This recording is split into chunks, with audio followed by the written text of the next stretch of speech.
Okay. Welcome everybody to the City of Wilsonville Planning Commission meeting of October 13th, 2021. Could we have the roll call, please? I suppose I may need to do that. Oh, we don't. We are without our clerk this evening, and Are you doing the minutes too? You've been promoted.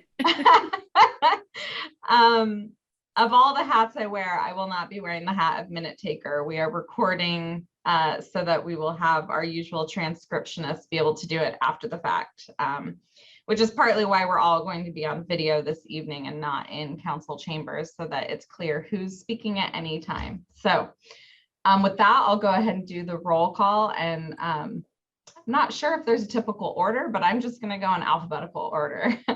Commissioner Gallagher. Here. Commissioner Greenfield. Here. Commissioner Haberlein. Here. Chair Mesbah. Here. Commissioner Tusinski. Here. Commissioner Willard. Here. Commissioner Woods. All right, thank you all. Welcome, Commissioner Gallagher and Commissioner Willard. We were chatting before you joined. We will now rise for the staff to lead us in the Pledge of Allegiance, which I think Ms. Bateshell will do for us. All right, we have a flag. I pledge allegiance to the flag of the United States of America and to the republic for which it stands, one nation, under God, indivisible, with liberty and justice for all.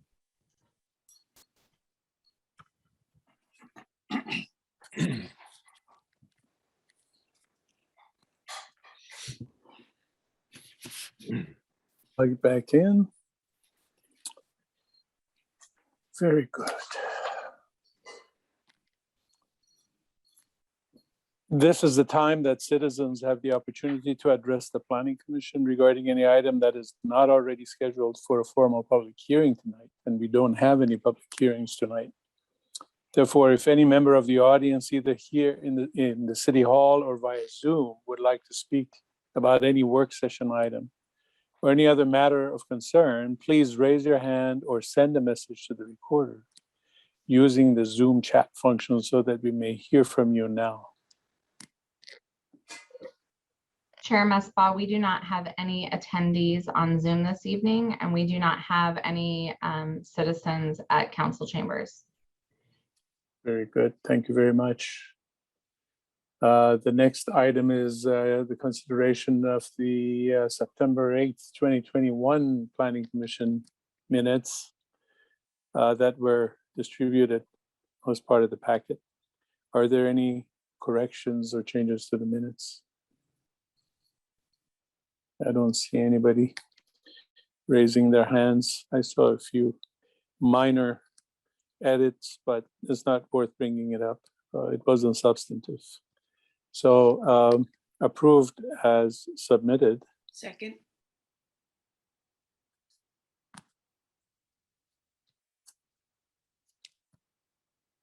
So the next item is a work session item, Urban Forest Management Plan.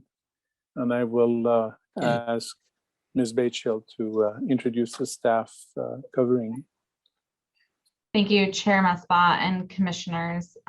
This item, the Urban Forest Management Plan, was before you last month for a work session. The team is back this evening with a full draft of that plan that they're hoping to adopt here in the near future. As you know, this is a really important plan. As a city, we have long supported a strong urban forest. We've been a tree city for over 26 years. We continue to value trees as we do our long range planning as well as our site planning on every site that we're looking at. We try to preserve as many trees as possible and plant more where we can. With climate change and with recent ice storm that happened in the city of Wilsonville, this increasingly is becoming more and more important. This extended the project a little bit so the project team could look more into that and provide more specific recommendations for us as we look to our long-term future here in Wilsonville as it relates to the urban forest. So the team is excited to present the plan before you tonight and walk through some of the key recommendations in it. And so with that, I'm going to hand it over to Kerry Rappold, Natural Resources Manager with the City of Wilsonville, and he'll introduce his team and they'll go from there. Thanks, Miranda. Yeah, good evening, Chair and members of the Commission. So we're doing a follow-up to the September meeting that we spent some time with you, and this is the opportunity now to look at the draft Urban Forest Management Plan. So with me here tonight is Chris Pfeiffer. He's the project manager for Planet Geo. So we worked with a team of staff that Chris has within their company. And we've been, working at this, as Miranda said, for a little while here. So I just wanted to kind of bring you up to speed on, what the timeline was and where we actually ended up. So we kicked off the project back in May of 2020. And then one of the most important steps that we took initially with the project was to do the updated or the additional tree inventory that we did for Charbonneau and Town Center. So those trees were incorporated into the information that we already had as far as the street tree inventory from 2018, and actually the one that was just recently updated in 2021. So over that remaining period between July and September, going into the fall there was a lot of research and gathering of information that the team was doing. That's reflected in a research summary that a lot of that information has ended up in the actual draft management plan. And then in the fall, we did a number of surveys, 2 surveys and 2 workshops. And that's where we did some specific outreach to Town Center and Charbonneau. And we had a pretty good attendance in terms of those events as far as the people that participated in the survey. I think it was about 90 people. And then the people that took some time to actually listen to the presentation and give a little bit of input that way. And one of the more, exciting pieces of this project that I still feel is we had a photo contest, and we had really good participation in that in terms of the number of submittals and the photos that were submitted. Just some beautiful examples of individual trees, groups of trees. And so some of those photos, especially the prize winners, have ended up in the plan itself. And then the early part of this year, we had the drafting of the plan. And as you know, in February of this year, we had the winter storm event. So that actually presented a little bit of an impediment, but it also presented an opportunity. And so we quickly found out that, there was some significant damage to the trees within the community. And we really wanted to have at least somewhat of an opportunity with this plan to acknowledge that. And so the city ended up hiring 2 interns in the Public Works Department. And they spent a considerable amount of time going back through every street tree in the community and basically updated and added trees from that 2018 inventory. And so that was released at the end of August. And so we had some opportunity there to look at some of those results and, actually have some reference of that within the draft management plan. And then the other piece, which you saw last time in September, was we were able to incorporate the tree equity score. And so it gave us an opportunity to look at something that's being done nationwide with an organization called American Forest. And so we look at it as a starting point in terms of, it identified a tree canopy overall goal. And Chris will talk a little bit more about that. And it actually identified the number of trees we should be really looking to plant over, the next, I think it's 30 years. Yeah, 30 years. And so it really gives us a great opportunity, kind of a starting point, but we fully expect that we'll be updating that with a more detailed, high resolution type of analysis. And that's actually one of the actions within the plan. And so, the opportunity to really bring some of that information into the plan was pretty important. And that's why we went from more of a spring to a fall schedule in terms of bringing this to the PC and ultimately to the city council. And then our hope is that by the end of the year, that we'll be able to have the full adoption of the plan.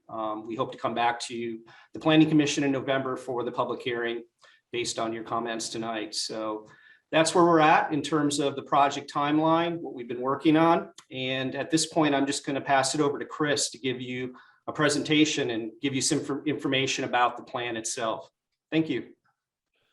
All right, and thanks, Carrie, and thank you everyone for the opportunity to meet with you again this evening.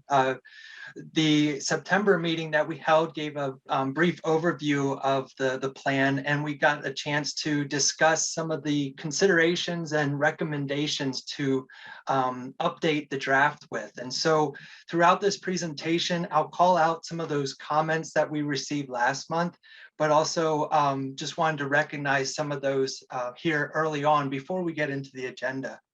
So after our September meeting, we took a look at the draft and made some updates to it based on your feedback. And we looked at how we can address neighborhood level or neighborhood scale planning and canopy goal setting. And that's, most likely driven by a high resolution canopy assessment, like Carrie had mentioned. We also talked about integrated with the updates, the appropriate tree species to select, whether it be in relation to diversity and climate change impacts, or trees that are less of a nuisance or recurring issues with clearance. And that's all provided in the draft recommended tree list, along with some other strategies and guidance in the plan.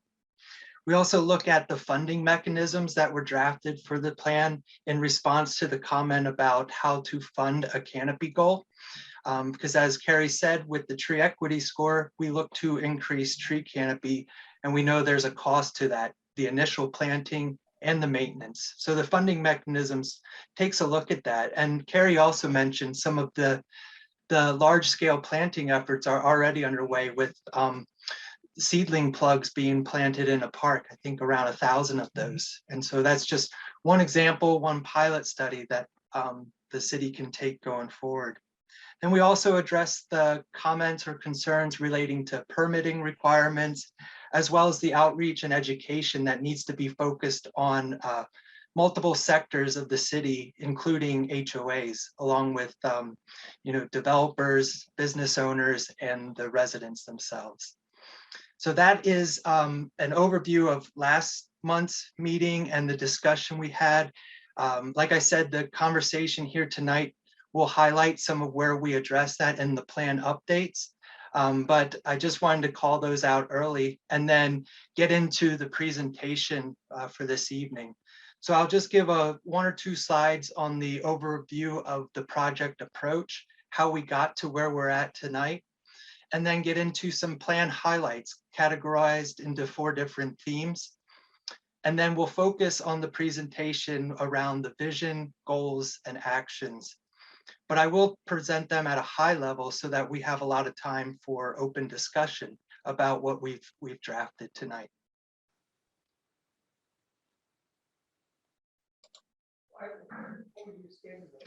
So to develop the urban forest management plan, we implemented 6 planning elements, and these included a research deep dive, city staff meetings, and data analyses that informed benchmarking research.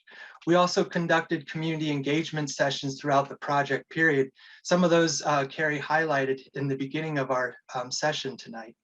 But those included the virtual public meetings, 2 online surveys, the photo contests, social media posts, and news articles to the Boones Ferry Messenger, as well as content shared and updated on Let's Talk Wilsonville. So all of this information gathering led to the urban forest audit. And this is where we identified strengths, challenges, and priorities that were then summarized in the research summary. From this information that we gathered, we drafted the goals, actions, and targets along with the monitoring methods. And that's primarily what we're here to discuss this evening.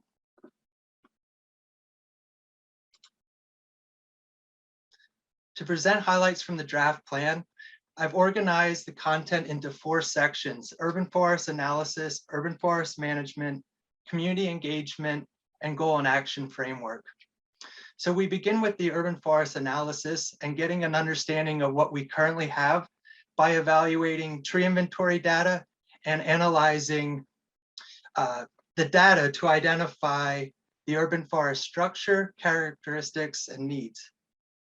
From that data, we calculated the ecosystem benefits of the inventoried tree population, and we uncovered the various types of benefits and services, such as stormwater reduction, improved air quality, energy savings, and carbon sequestration. We then took the top-down approach of looking at the city's urban forest by using the tree equity score tool and identified tree canopy cover and any disparities in tree canopy across census block groups and neighborhoods. We also analyzed the urban forest specifically in the focus areas of Charbonneau and Town Center, benchmarked our findings, and completed a comprehensive audit of the programs that manage the urban forest in Wilsonville. And from this analysis, we drafted a 60-page research summary that details our findings.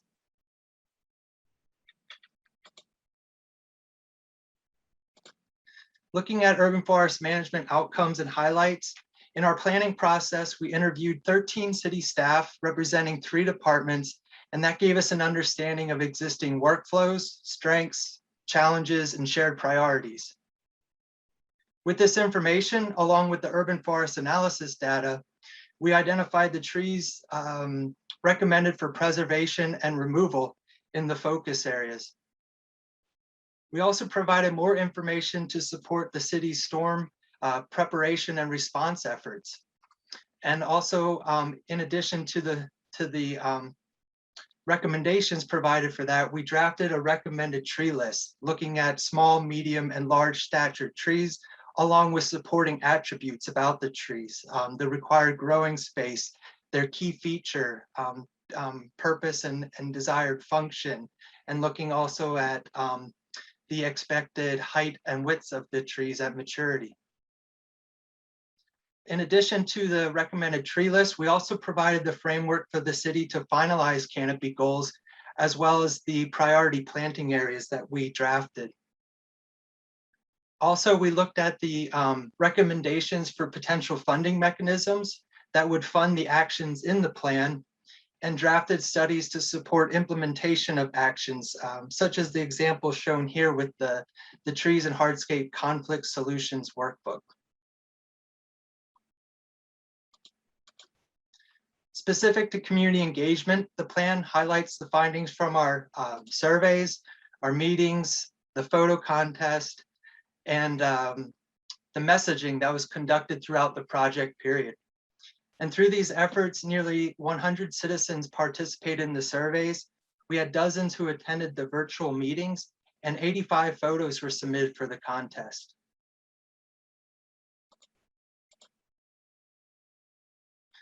Lastly, we highlight the goals and actions, which we'll be discussing further in this next section. And this framework was created around a 25-year timeline or horizon. And the goals and actions are guided by the long-term vision for the urban forest. To support the vision, an overarching goal to increase tree canopy and address equity was drafted, and supporting goals were created with the themes of policy, staffing, assessment, plans, engagement, and management. To measure progress, a monitoring plan was prepared that details the protocols to monitor, evaluate, report, and revise. So an example of this monitoring framework is shown here with the targets on the right and the supporting action to the left.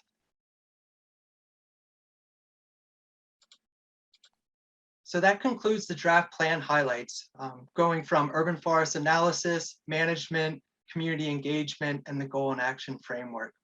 So now this next section of the presentation this evening is going to focus on the goal and action framework. And just keep in mind that I'm presenting it as an overview so that we have lots of time to discuss specific items relating to these topics.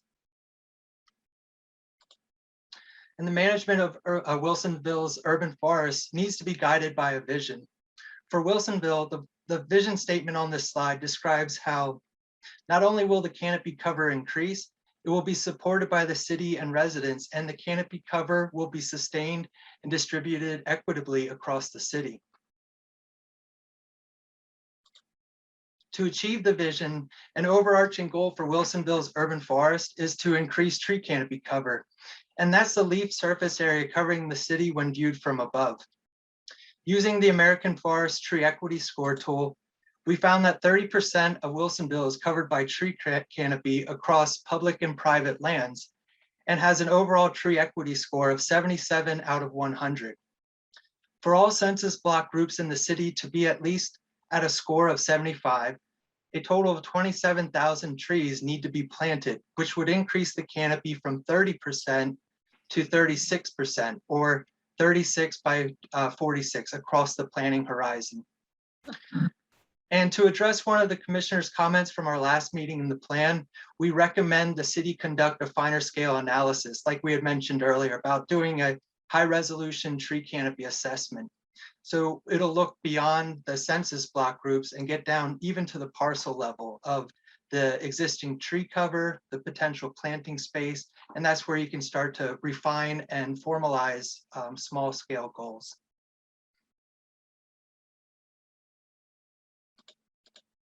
So to achieve the vision and the 36 by 46, a series of goals were established. So on this slide, we see the goal theme in the left column, followed by the goal statement on the right. And the goals range from policy and staffing, and then they continue with data and plans, along with enhanced community engagement and urban forest management. And the goals emphasize the findings that we uncovered through the urban forest audit, through the city staff meetings, the community engagement, as well as our benchmarking and data analysis. So the next few slides, I'm going to provide the goal theme again on the left, and then I provide a series of the supporting actions, and the actions are paraphrased for this presentation with some of the key components in bold font. And so we begin with the tree management policy goal, and we look at specific tree policy actions relating to canopy goals, storm and disaster management, and manuals or guides for proper tree maintenance.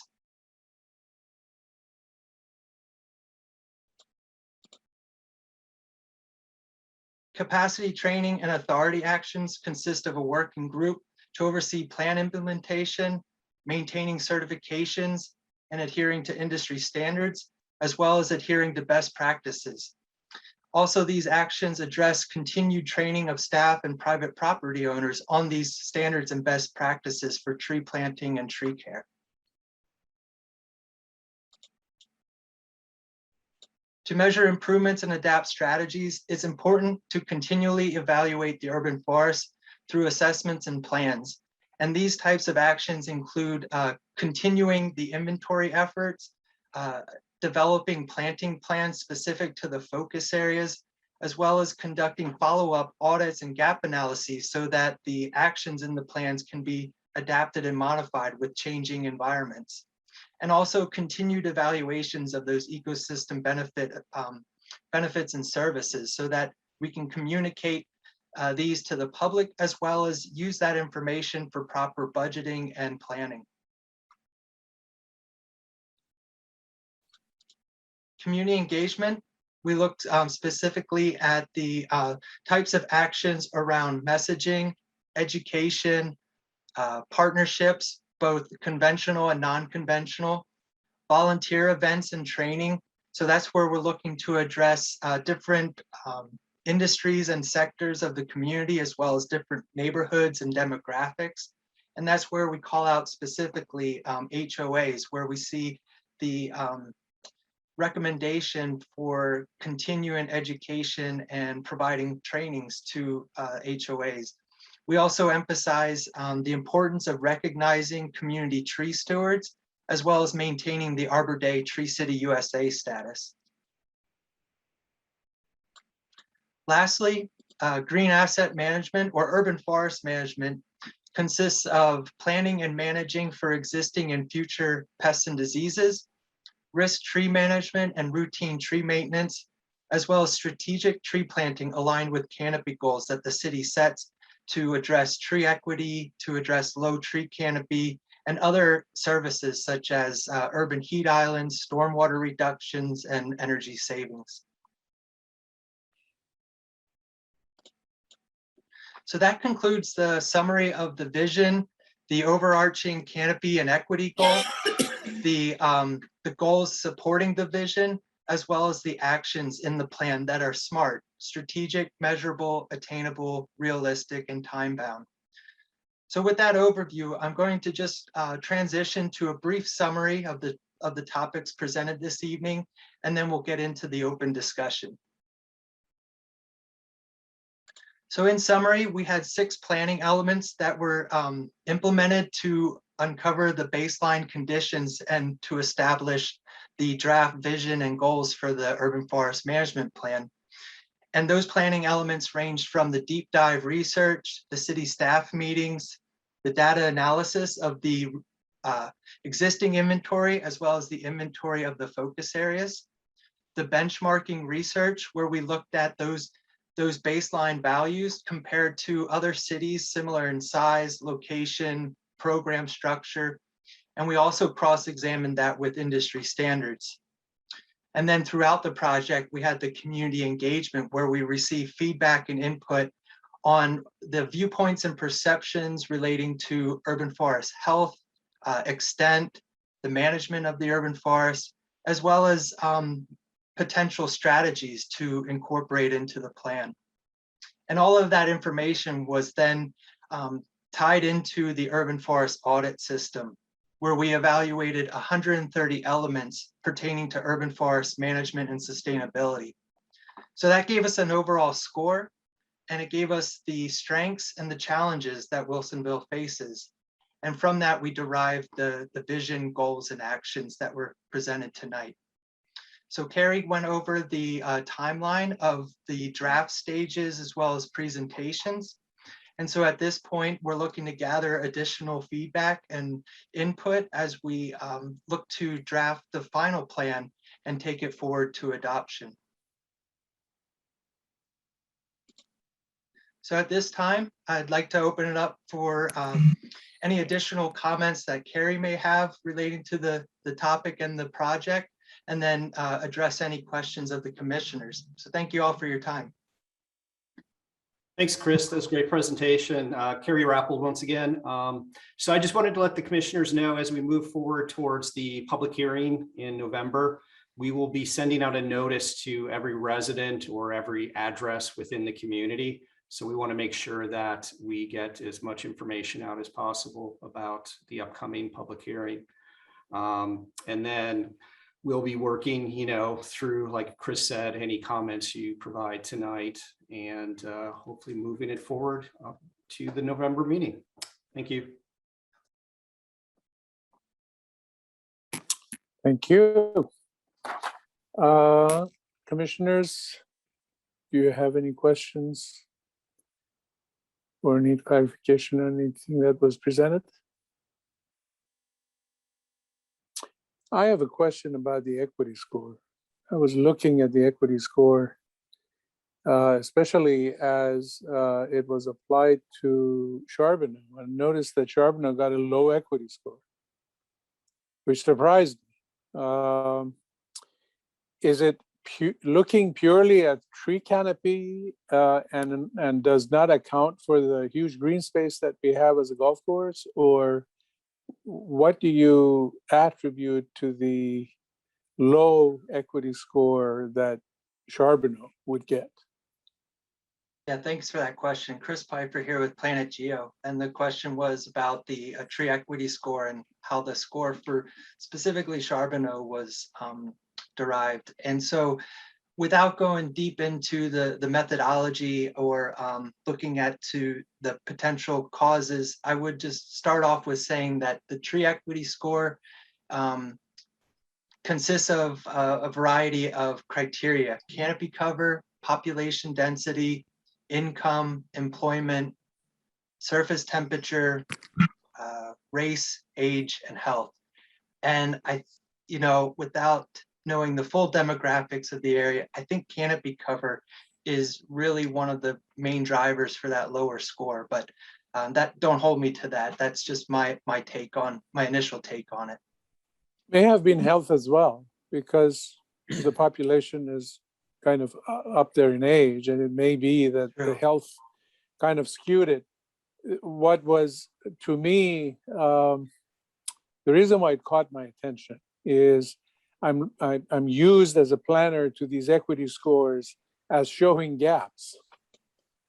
And Charbonneau is one of the greener neighborhoods that we have, with a big golf course and, you know, the relatively affluent population and so forth. And I wouldn't have expected it needing help to boost its equity kind of stature. Although the thing then that kind of comes from that is the number of trees that you're proposing to add to Charbonneau. Now, I know you're going to do a detailed analysis and perhaps that'll get straightened out, but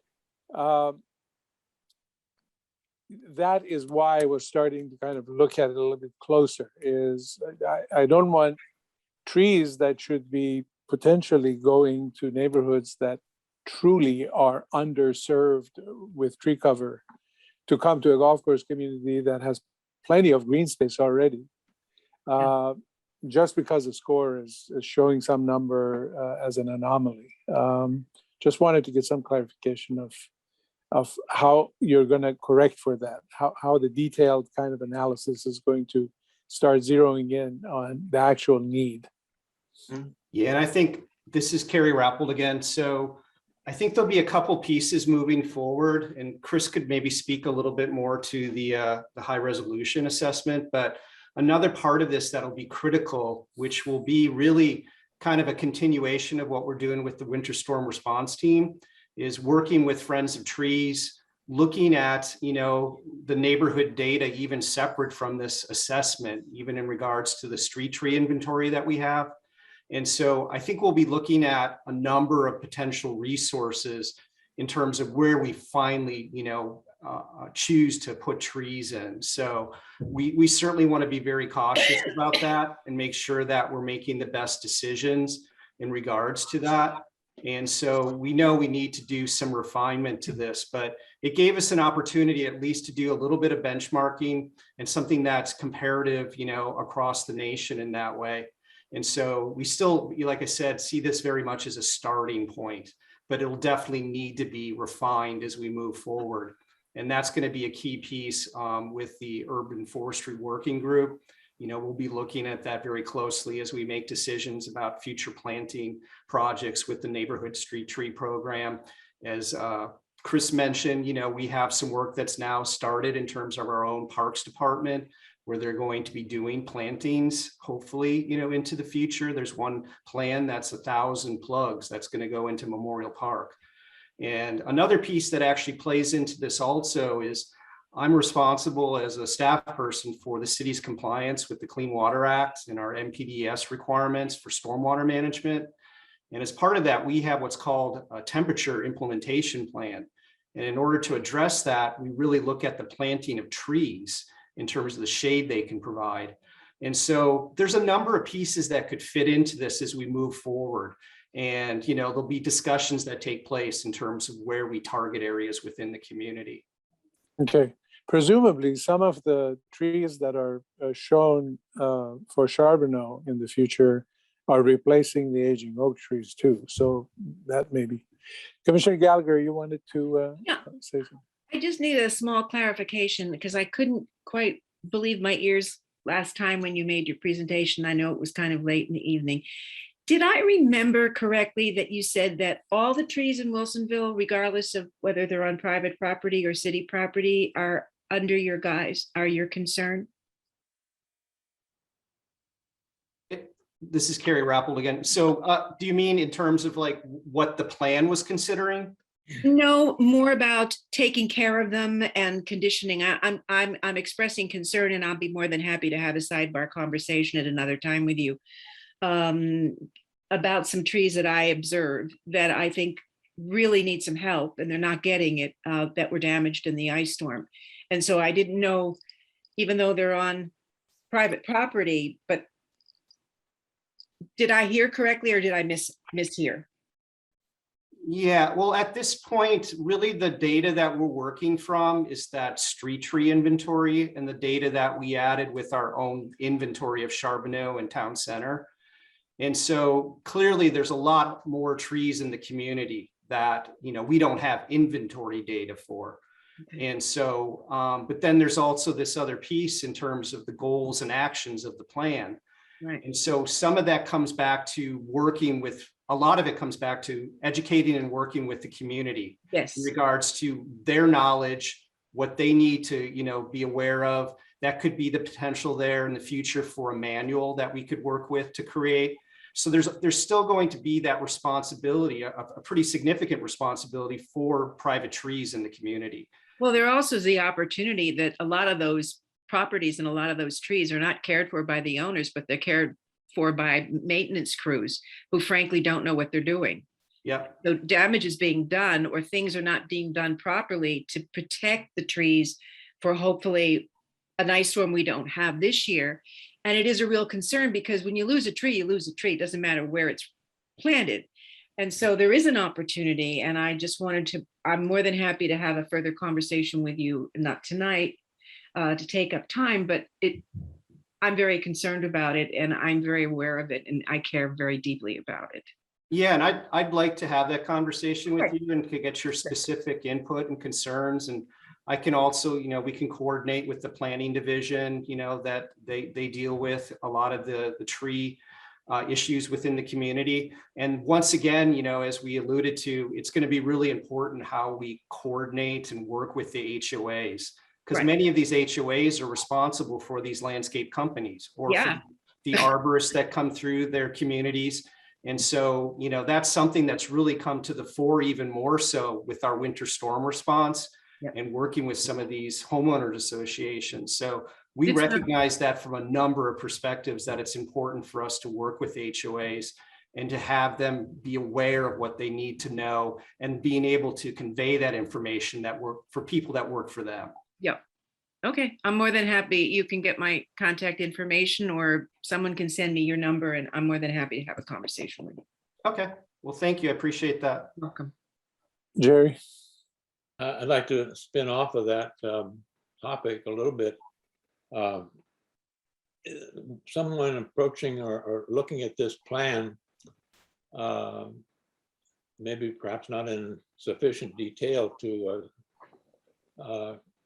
understand it completely, might conclude that the city's only concerned about these two focus areas, which, and if you read it carefully, much of the plan has to do with the city outside of those two focus areas. But I think that it might be a good point to make explicit that these focus areas are, shall we say, pro tem, and that the plan itself is subject to ongoing updating. And I'm assuming that that would mean that in future iterations of the plan, other focus areas would be, or other areas would be brought into focus for attention. Wilsonville is much more than just these two focus areas. Am I correct in assuming that we will be seeing an update with other focus areas in the future? Yeah, I can't speak, this is Kerry Rappold, speak specifically to what areas those may be, but with most master plans or a plan of this nature where it has this citywide perspective, they do get updated. And just to reiterate, the reason that Charbonneau and Town Center, came to the fore was just because we've had so many issues with the red oak population along French Prairie Road. And it was something we needed to do a little deeper dive into to understand and come up with some proposed actions. And then Town Center is really just driven by all the planning work that has been done there and the potential there for, significant redevelopment and how can we go about protecting the best of what's there in terms of the trees. And so we could go and just take a quick look at the plan again and just make it very clear that, this was one point in time and, these were the focus areas that we wanted to look at. But that doesn't mean that other areas in the city aren't as important to look at in terms of that specific way. All right, I understand that, and I think it would be useful to make it really clear so that people who don't look at it carefully enough realize that that is the case. I have a related question, which is that in looking at this canopy from 30,000 feet, whatever, there is, of course, no distinction between what is city-owned and what is private-owned. And I'm wondering what is the percentage of the canopy that is privately owned? Right, so that finer scale analysis with the tree canopy assessment would tell you that information. I don't have that through the tree equity score tool. But generally what we find with these assessments is that the private property contains the most tree canopy, as well as the most available planting space for new trees. So it really emphasizes the need for outreach and education. But this is Chris Piper again with Planet Geo. We don't have that information from the tree equity score. It seems to me that the relationship between private and public in this whole area is crucially important and not very well defined or understood, certainly not understood well by me, where the responsibilities actually fall. How much responsibility does the city have, or how much authority does the city have regarding the canopy that is privately owned? And this has to do with HOAs. It has to do with people who are outside of HOAs, just in their private property. It has to do with businesses. I've been very much concerned to follow the development of the former Xerox property across Canyon Creek Road. I've looked at the DRB's submission, looked at those plans in detail, and I am encouraged that a great deal of mitigation is going to be going on there, and that we're going to have, in effect, a planned park, replacing storm damage loss and also replacing non-storm damage loss, but loss of trees to make way for the landscaping plans that are going on. And that's just one instance. It's a major instance because looking at the city from 30,000 feet, the area that was occupied by, or is currently occupied by, the Xerox campus and the immediately surrounding area is a major part of Wilsonville's tree canopy. And it's changing, and I'm wondering what the city's responsibility and role in that planning has been and can be, and what it is in other future developments involving the existing tree canopy. So, Carrie Rappold, so specifically when it comes to these private sites, whether they're a corporate campus like that, industrial, commercial, residential, what would come into play with any of those is our development code and our tree protection code. And the threshold there, though, is that it starts at trees that have a 6-inch diameter or greater. So if the trees are below that 6 inches, there may be other ways that they would be protected on the site, such as if they're already within, say, a conservation easement, or it's part of a natural area that's protected within our significant resource overlay zone.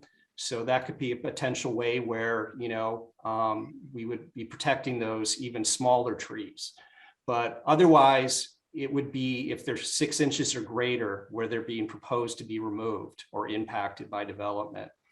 And so when it comes to any of these development projects, like you're seeing with the redevelopment of the old Xerox campus, it's always a balancing act. It's a balancing between, the potential to grow there and to develop that site, but also to protect what's there. And so every site has a specific discussion that takes place in terms of that land use process. And, there's a number of people involved with that. I'm involved with it. Our planners are involved with it. And so we look to preserve where we can and, push back in many ways in terms of, especially the more significant trees, whether they're oaks or pines, and, try to preserve as much of what's there. But, there's other competing objectives too. So all of that has to be weighed in. And so that would be the primary means in terms of what we do within the community as far as the private trees. But education, as you alluded to, plays an important role. And I think that's something we could do more of. And that's what this plan looked towards in terms of working with the HOAs, working with individual property owners, and, having information that makes it clearer to them, like who has responsibility for what, and what are your roles and responsibilities. So that's what I would say in terms of how we would move forward with what the plan is, recommending. So if there is a manual produced, it would cover this area too, this ground. Yeah, it would Carrie Rappold again. It would cover, yes, what people should know in terms of, their own trees that they have, and hopefully provide greater clarification in regards to what their responsibilities are and what they can just do to have a healthier tree population. So I think that benefits us all. Chris Piper here with Planet Geo. I just wanted to add a couple points. The canopy goal provides that overarching message of looking to sustain and enhance tree canopy, as well as the future benefits of an increased canopy. So that helps with the messaging of preserving trees. And then as a side study, while we were doing the research, we provided some recommended changes to policy guidelines and specifications. Just as we were doing the research, we saw areas where there are inconsistencies or places where it could be strengthened, and that would support canopy goals and tree preservation as well. And then two other things I wanted to mention is that in Appendix B and C of the plan, we provide more guidance on how to refine these canopy goals, as well as how to refine priority planting areas. So not just looking at those census block groups with low equity or high equity, we're looking at drilling down to the land use and zoning type level, because land use and zoning have different hurdles and different resources and challenges. And then other criteria that's included in that prioritization. The last thing I wanted to mention is that we typically recommend that it's a city public partnership in the tree planting goal. And oftentimes we start with an initial recommendation that the city lead 60% of the tree plantings per year and for the overall planning horizon. And then the partners and the residents pick up the other 40% of tree plantings. That's just an initial guidance. And that's in Appendix B and C. What Terry was saying seemed to clarify something that I was going to do a follow-up question on from Commissioner Gallagher's point. I was under the impression that private trees above 6-inch diameter needed permit to be cut. Therefore, there is a piece of authority that the city has. Is that correct? Gary Rappold, yes. The tree protection code specifically references that 6-inch DBH, diameter at breast height. Right. And anything from 6 inches and above requires a tree removal permit. And then there's different types of permits. Some are simpler in terms of the process. Some are more involved, such as the case where a tree is within the significant resource overlay zone. Right. So, yes. Yeah, we have at the end of the court here, 3 30-some-year-old cherry trees that got first damaged by the ice storm that knocked off the top branches. Yes. And then the 116 degrees heat that we had scorched the rest of them. We don't know whether or not they're going to come back in the spring or not. We're hoping they will, because they provide very nice large canopy. But the HOA, in that case, because it's in the HOA's commons area, the HOA will deal with that. But I know that in my own yard, that kind of a thing would be my responsibility. Yes, Carrie Rappold again. Yes, that's accurate. Any other questions, commissioners? Yeah, just maybe a statement more than question. I think from my perspective, the education of the public is going to be key to the success of all of this effort. Because you have a new person coming into the city, or even somebody that's lived here for 30 years, they aren't going to know that there's a requirement to get city approval to remove a tree with a 6-inch DBH without being educated on that. And so I would hazard a guess that there are many trees that are removed improperly just because they didn't know it was something they had to do. Yeah. And so that community engagement and education is going to be paramount to the success of this effort. Gary Rappold again. Yeah, I would agree with that. And one of the things that was a finding from the updated street tree inventory is basically they had two categories. One was where there was a stump and one where there wasn't a stump. And clearly it seemed most of the trees that where there was a stump, it may have been related to the winter storm. But if there was no stump, it's likely the tree came out prior to that winter storm. And so that's a matter of education too, and a matter of making people aware of what's allowed, what's not allowed. Very well. Yep. I think we are, the commission has no more questions. Is the presentation complete now? We're gonna see you at the next meeting with a public hearing on this. Yes, the presentation, unless Chris has something to add, Carrie Rappold again, we've completed that. So we appreciate your input. We will definitely take it into account and make sure that it's reflected with the plan, the final plan that's presented at the PC hearing. And then just to let you know, it'll be going to the city council for a work session before your actual PC hearing. So whatever input we receive there, we'll make sure that you're aware of that too. Excellent. Thank you. Thank you. Thanks, everyone. Appreciate your time and the valuable input and feedback. So Thank you, again. Chris. Hey, Chair Mezpa, if I can make a comment to the Go ahead. staff real quick. So given the size of the plan, it would be helpful for any changes moving forward if there's a way to identify what has changed from the version that we just reviewed. That way you don't have to necessarily go through and reread every line. We can go find those things that have changed and make it a little easier for further review next time.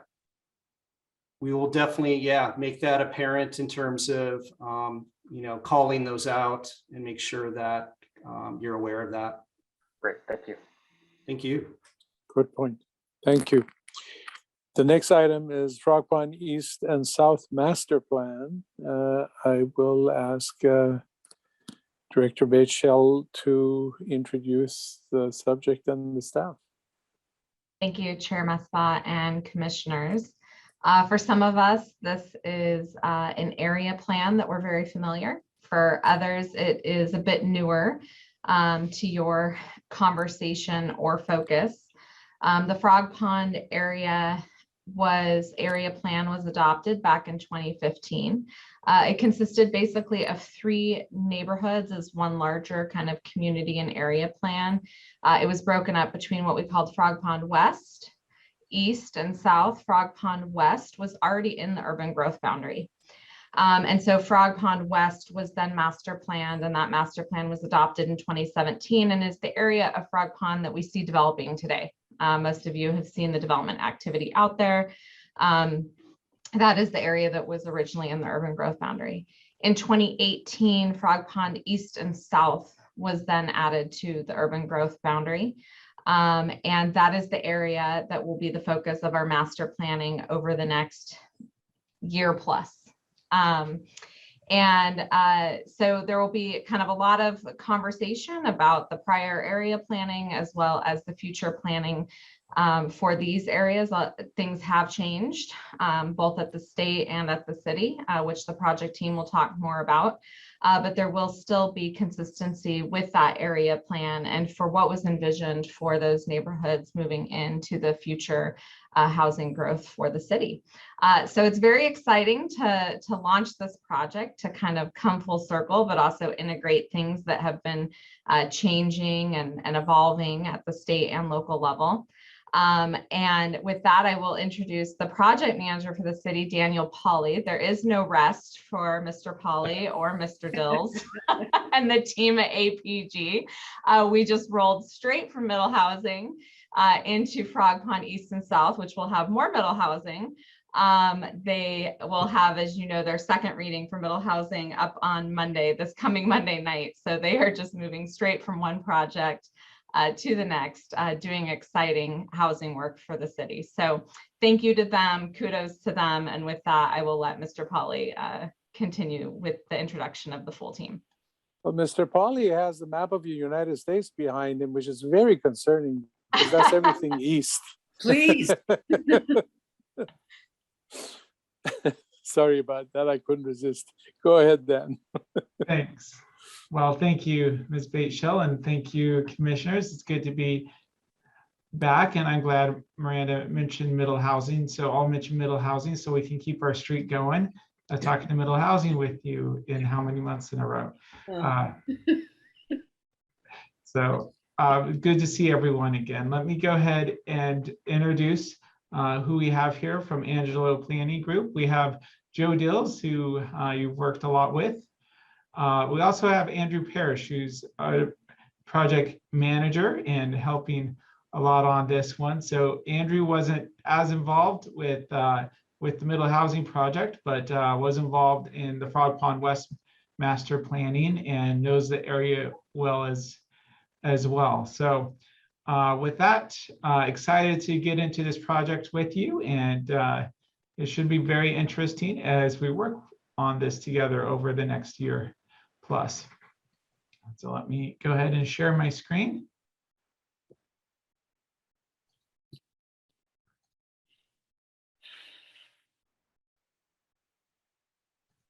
So I want to start by stepping back and kind of giving some more context. Ms. Bateshell added a brief summary of the context, but I wanted to go a bit more into that. In your packet, we prepared a background regulatory research memo to kind of talk about the background, the context, and kind of emerging topics and research. So first of all, is this fact that, master planning isn't new to Wilsonville. We've done it a lot, and a lot of that's resolved around a variety of housing. Each iteration in the decades looks different, and but it is a pattern of large master planned areas, and that's provided for a lot of thoughtful planning, and it's a pattern that we continue to build upon, and a history and a legacy really in Wilsonville that we'll continue to build on with this project. And it really has proven to be an aspect of the thoughtful planning we do that makes Wilsonville a great place. And hopefully we can do more thoughtful planning here that makes Wilsonville even a better place.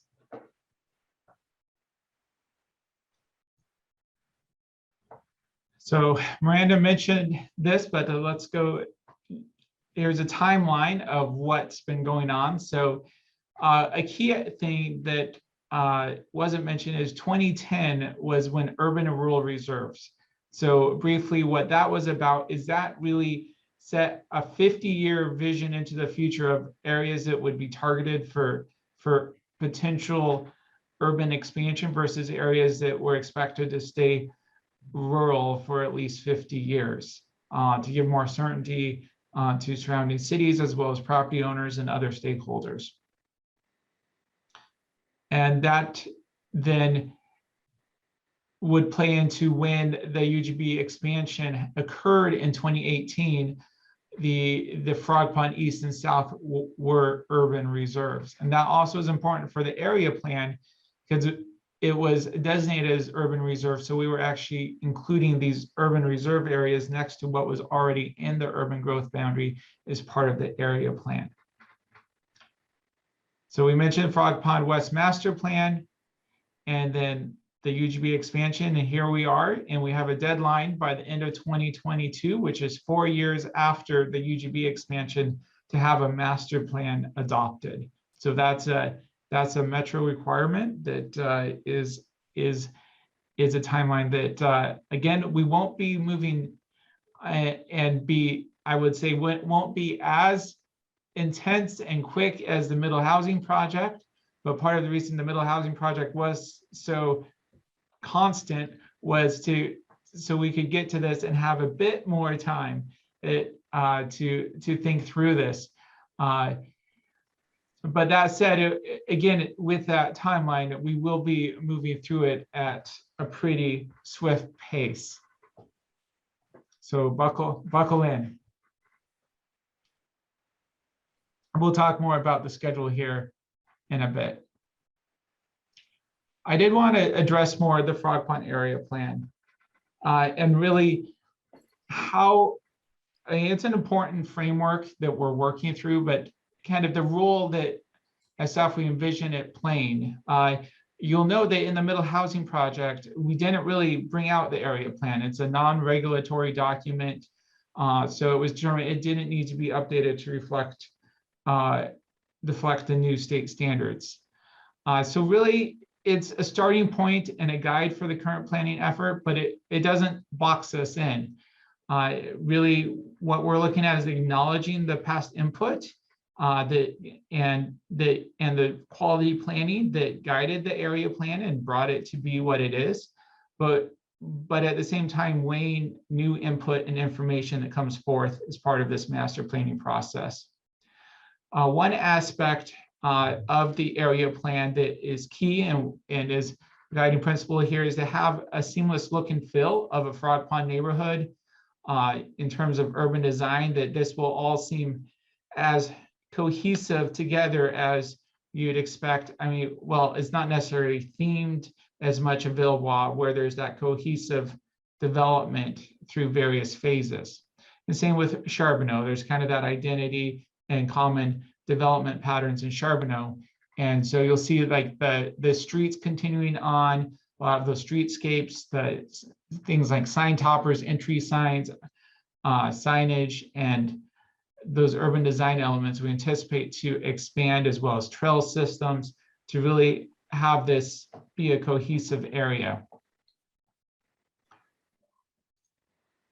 We'll talk more about specific impacts to the scope later, but I do want to mention there are key regulations and trends, which after our recent conversations, the board's pretty familiar with, but want to reiterate that this is going to be a significant portion of this effort.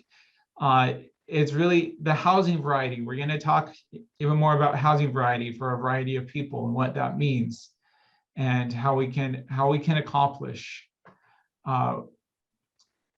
improving upon how we're doing there. There's especially a focus on accessory dwelling units and middle housing. There's the added component here of infrastructure planning and funding, and how that meets and is equitable with a variety of housing. So that will be a very interesting conversation that we'll get into as part of this project. So with that, I just wanted to pause briefly to see any comments really around the background and regulatory research memo you had in your packet, and kind of the ground, the basic information we're starting with. And so with that, I'll let the rest of the team make additional comments. In addition to Joe and Andrew, also want to acknowledge that the city team, there's a wide array of the city team that's helping with this. Georgia particularly is helping with a lot of outreach, and Kim on housing coming up. So all of us are available to answer any questions tonight, but I'll turn it over to the team to see if they have anything to add about the background, and then happy to take questions or comments from the commission on the background? And nothing from me. This is Joe, to add to the backgrounding. I'll be picking up in a moment, talking a little bit more about our work plan and scope. And so I'll throw it over to Andrew to see if he would add anything on the research memo or other related topics. Just I'll note that it's I'm happy to be here in front of you all again, so to speak. I was fairly involved in the earlier planning effort in 2015. For the background and regulatory research memo, these items are generally prepared by consultant teams to make sure we've got the salient issues right. So I suppose we'd be looking for your feedback on whether there are any other Wilsonville planning efforts or other kind of emerging trends that you want us to address early on here, but this is kind of a background memo for all of us.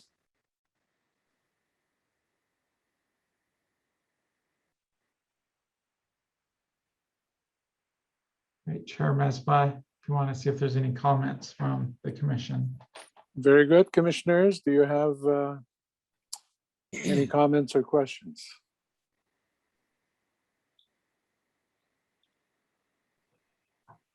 Commissioner Greenfield? Okay. Yeah, I appreciate the note that the area plan that we did in 2015 doesn't have the real regulatory or statutory standing. But it does, however, have some understandings embedded in it, which were quite important in the community at that time. And I expressed this concern when we were talking about changes in our in density requirements in Frog Pond West.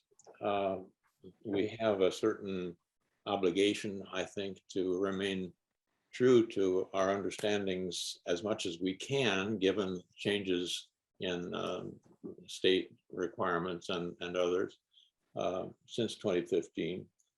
But nonetheless, that was important work that was well discussed in the community, or at least it was discussed. I don't know how well it was discussed. It was rather, we had some contentious discussions in those days. But we came to I think if not a consensus, at least a workable understanding about how the future was going to roll out in the East and South. And to the extent that we can, I think we need to remain pretty much true to that. I probably enough said about that then. Okay, thank you. Anybody else? I'm happy to elaborate on what I'm talking about. It's a little obscure, I suppose. Actually, I was going to ask you to elaborate because I wasn't sure if what you were saying is that the rest of this new planning should kind of have some flavor of that old planning Well, or that agreement. yeah, the key point here was that in the very early going in the area planning, we already incorporated a kind of compromise that would allow for Frog Pond West to be all single family housing and have a suitable accommodation of the community expressed need for medium and large lots along with small lots.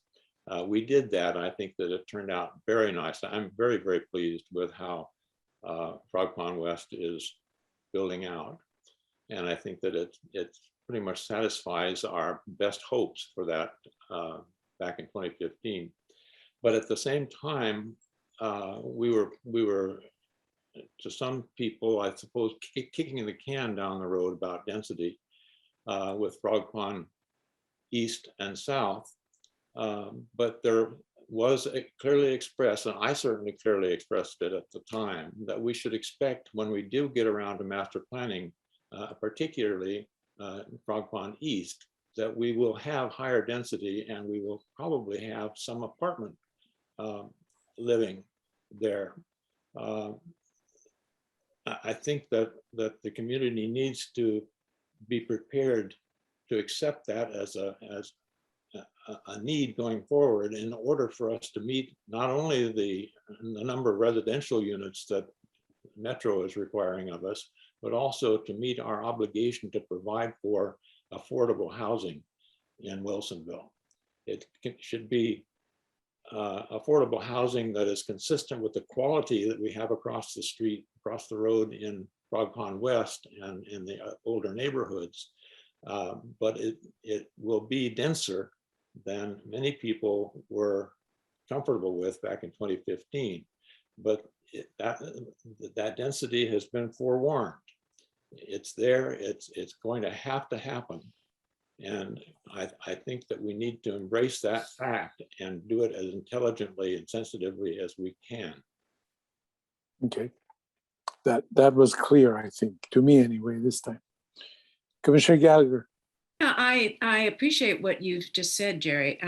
That was my understanding. I mean, I've only come on in the last year, so my understanding is that it was a little bit more tricky with Frog Pond West because we already had people who had purchased property, were building with the understanding that they thought of this is the way it's going to be, and it was challenging to come in and then superimpose on those expectations middle housing a difference. But my understanding is that when it came to East and South, because it's not developed yet or under contract, and that was my question, what obligations are already on that land, that we have the more freedom to do what Jerry's just talking about. So I appreciate clarity on where it stands with developers.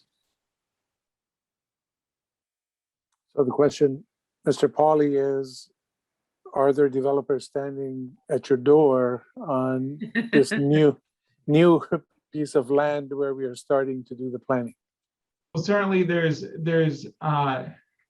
conversations out there, but I think all the developers involved or that we've talked to understand these points that are being made. Okay. It is going to be different than Frog Pond West. Okay. Well, and I think a clarification, Dan, if I'm correct, no development can occur without this plan. Correct. Exactly. So whatever we define in the plan, whatever we as a city define in this plan is what will be the ground rules for the development moving forward, Correct. just like it was for Frog Pond West. Correct. Okay. That. Yeah, the only additional piece of clarification, Commissioner Gallagher, is that I think what Commissioner Greenfield was talking about is the original planning of Frog Pond West, not what we were just doing, trying to fine tune it so that it will meet the new state rules. And I guess at that time, and I wasn't even around, well, I was around, I wasn't around here. At that time, the commission had hearings and there was this agreement that was hammered out, which Jerry was talking about. Okay, any other questions or points that you want to make now so that when staff start digging into this, we are all on the same page? Right. Good. How long is this going to take, Mr. Pauly? 2 years? 1 year. 1 year. 1 year. Okay. Very good. Anything else? Let me go ahead and continue here then. If that's all Okay. right. Very good.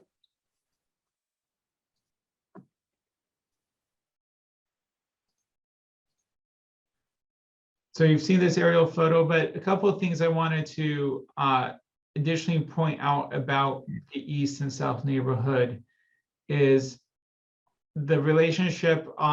So essentially along the west boundary, it borders developed areas or underdeveloped areas. Then you have the Meridian Creek Middle School in the south area, as well as the 10-acre future sports fields owned by the city. But then on the other three sides, south and east and north, are rural reserves, areas that are anticipated to remain rural through pretty much our whole lifetimes. I think for most of us. So unlike even the west neighborhood, north of the west neighborhood is urban reserve, but the areas surrounding the north, the east and south neighborhoods are all rural reserves. Primarily, I think there's a little bit of undesignated, if I recall correctly. So that kind of urban rural interface will be something that will be a long-term characteristic of these neighborhoods. And with that, I want to turn it over to Joe and Andrew to talk us more about what we're looking at in this plan. So go ahead, Joe. And just let me know when you're ready for me to advance the slides. Okay, I will. So I think the components of a master plan are pretty familiar to the commission. But let me say a little bit about the list here. Obviously, we will be creating a land use plan for the east and south area. And that takes the form of the official land use designations and ultimately the creation of the comprehensive plan / zoning for the area. The type and variety of housing is one of the central issues. The commission has correctly summarized the understandings as we look back and carry forward what was said before as we enter this work, that the west neighborhood was viewed as being lower density, and east and south is where the city introduces more attached housing forms. And in combination with what other variety of housing is one of our areas of exploration. So will there be multifamily as part of the mix? That's a topic of discussion. We've had questions from the community already. And how might a transect, I'll call it, from attached forms to more detached housing work? So I'll say a little bit more about that in a moment, but we'll be looking at alternatives. The streets, the trails, and future transit are a key part of it. A lot of good progress on the previous work. And it's not only the location of all of those transportation modes, but it's also the quality of the experience as you travel about in these neighborhoods in the future.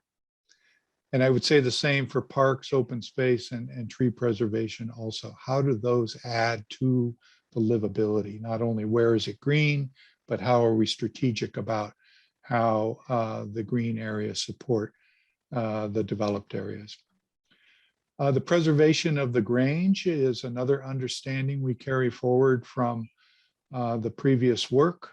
It's been viewed as a community center, environmental, education opportunity, some sort of civic type of use is how it was designated in the area plan. That will be carried forward.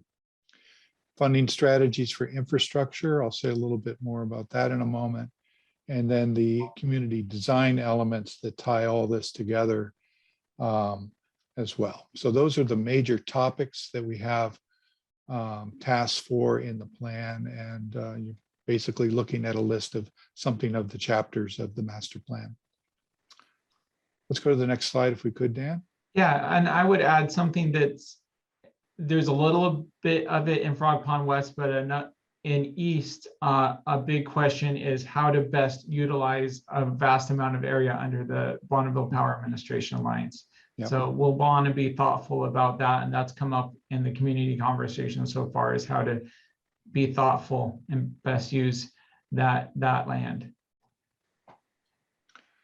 Okay, so if we go to the next slide, I want to show you two slides that we have shared in recent outreach meetings. We did 3 of them. We did a meeting with the East and South property owners themselves. then Frog Pond West property owners and residents. And then we had one that was slated for the adjacent HOAs, kind of a small turnout for that one. But in each case, it was a introductory meeting for them about what the project is all about and a listening session for the team. So we talked about what is the same as has been done before in a topical sense and what might be different. So the same list is what you're looking at. The basic neighborhood structure of west, east, and south remains the same. I should mention that these neighborhoods are remnants of the quarter section township and range mapping of the area, and it makes them, in a dimensional sense, a quarter of a mile from the center of each neighborhood to the edge of it, roughly, and which is convenient because that's a nice 5 to 10 minute walk for these neighborhoods. Dan mentioned the rural and resource lands to the northeast and south. My expectation, kind of looking in the crystal ball, is that the street framework and the utility alignments are likely to stay largely the same. They're fairly intuitive and follow property lines where we can and so on. We'll of course have the opportunity to look at updates, but that's probably a candidate for something that'll look pretty similar to the area plan. For those of you who don't know, the city has been planning for many years for a 10-acre community park located at the southwest corner of Advance Road and 60th. And that is a held element in this work. Mostly residential uses, but we will be doing the study of a neighborhood commercial center. That's another understanding that comes from the area plan where there was not unanimous agreement or support for the neighborhood commercial center. And so where we concluded on the area plan was a commitment to study that. And so we have work scope to look at its feasibility as well as its design. Just to give you a picture, we're talking about probably somewhere between 2 and 5 acres, very small neighborhood serving type of center. And then of course, a commitment to quality design, walkable neighborhoods, and preservation as listed here. Let's go to the next slide if we could. So what might be different? We've spoken with the outreach group so far about middle housing and the new state requirements, and the fact that the city has put a lot of effort into updating its codes, what that means for the type and form of housing. I think we've got our next chapter of that to do, where we're trying to think through which middle housing types we're trying to be intentional about in East and or South, and in what amounts and in sort of what urban design structure.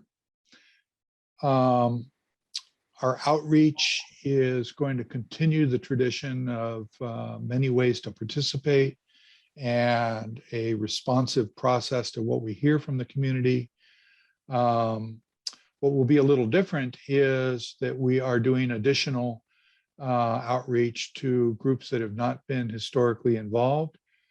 So we have our colleagues from Centro Cultural on the team, and they'll be doing focus groups with the Hispanic community. That's one example. And we'll be reaching out in as many ways as we can to get folks that aren't kind of the usual participants in the process. Exploring new and additional infrastructure funding strategies is important from a couple of perspectives. We want to try and dial it in for East and South to make those fees that are paid at development and what portion is the public part of the infrastructure costs is tied as equitably as possible to usage. So if we have smaller homes, do they use as much infrastructure? How might the fee structure be responsive to that, as one example of a question to discuss there. And the city is always looking for new and better ways to improve its infrastructure funding strategies. We'll go one more slide and then I'll ask Dan and Andrew, what have I overlooked here? What would you add? Back to housing for a moment. The city's priority for equitable housing and the application of the equitable housing strategic plan. What does that mean for East and South? Will be a driver in the housing discussion. And then sort of another way of expressing this, a fresh look at the variety and distribution, looking at income levels that are being well served in Wilsonville, maybe in other parts of the community, but what are the income levels that are not being as well served, and might we accommodate those in Frog Pond East and South? And then, of course, the look and feel and design and livability of the area as that. So that's a lot all at once. Thank you for your attention. Dan and/or Andrew, what would you add to what I've said? Just a couple of things on my end. On the topic of public engagement, something that's going to be different this time is obviously the fact that we're doing this over Zoom currently, and we'll be in some sort of hybrid environment soon, hopefully, where we can do a combination of online meetings and see folks in person. Sorry, my video was off here. And we'll be talking with you shortly about how the public process is going to work with this group here. One other item to note, I think, is that the topic of infrastructure funding is actually of kind of statewide interest in this area, because it's one of the first area plans to be undertaken with these new middle housing rules. And so the state's interested in learning what does this mean for how cities need to plan infrastructure if we're going to say that more middle housing needs to be allowed. So that's going to be a big topic of our work in the next year. All right, I didn't have anything to add right now. And so building up on it, I did want to just throw the schedule. This is a little different than what's in your packet. It better reflects kind of the planned technical work sessions, I would say, for Planning Commission. So, we're talking about the kickoff. We're going to start with the housing piece and really examining that, because really the idea is that what we find out about the housing work will then inform our land use planning as we look at putting the needed housing into our sub-district planning, if you will, as we call it in Frog Pond West, and we'll continue that nomenclature through this plan. At the same time, here soon we'll be working on the neighborhood commercial evaluation, and that's kind of the land use and community design component, starting with land use. Then we'll get more into the public realm planning, the urban design component, starting in the spring.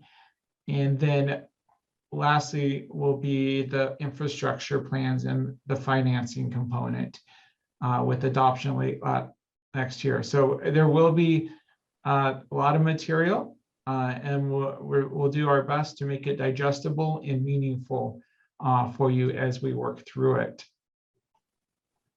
So with that, let's pause, and we'll talk more about the outreach here in a minute, but wanted to stop here to see if there's any questions the commission has about the project scope and schedule. So Chair Mesbah, to you. Yes, sir. Commission, any questions or need for clarification? Chair Mesbah, if I may. Go ahead. Yeah, Dan, I guess the question that I have is related, and I guess I don't need an answer right now, but in the future, it would be nice to know, there was discussion around the BPA land, and as we move forward, it'd be nice to know what our options are, because that'll help a lot in terms of planning what that may look like. Right now, I was assuming that there wasn't any ability to do anything significant on that land. If that's not the case, great. It'll help us moving forward.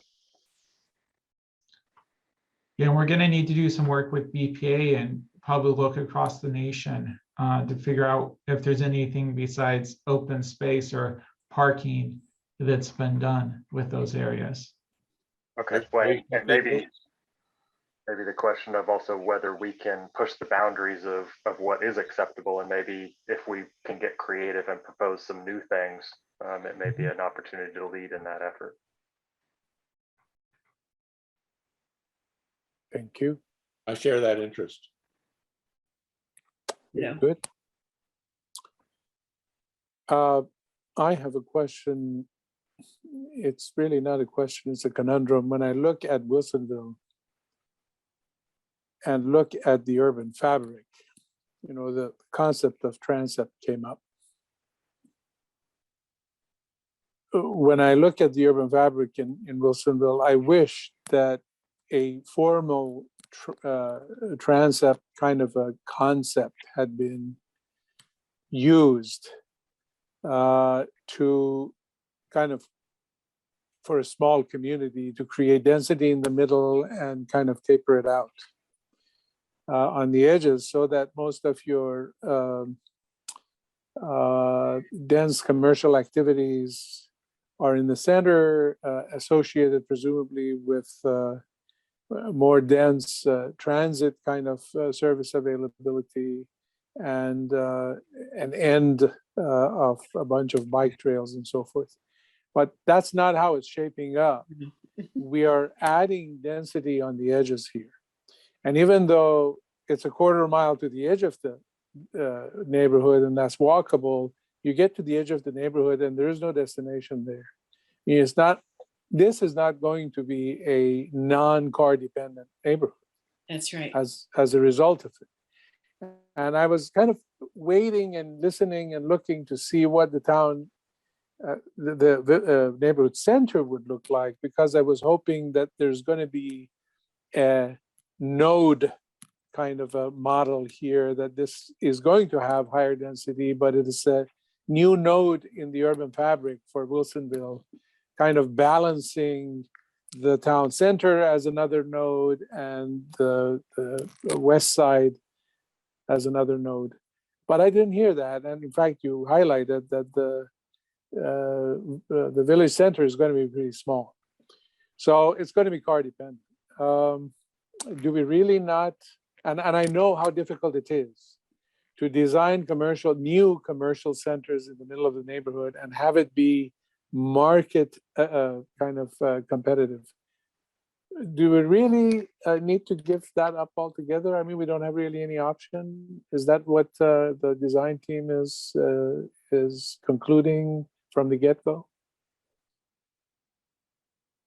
Dan, I can add a little bit to that. Yeah, I'm to happy start. to add as well. Yeah. I think that the short answer is no conclusions at this point. If we look at the work that was done for the area plan, there was a market assessment that asked the question, how much retail, commercial, or mixed use, if you prefer, could be supported at this location? And it was that conclusion that it was in the small neighborhood center range that I cited. And so the area plan took that as a small node that is neighborhood serving.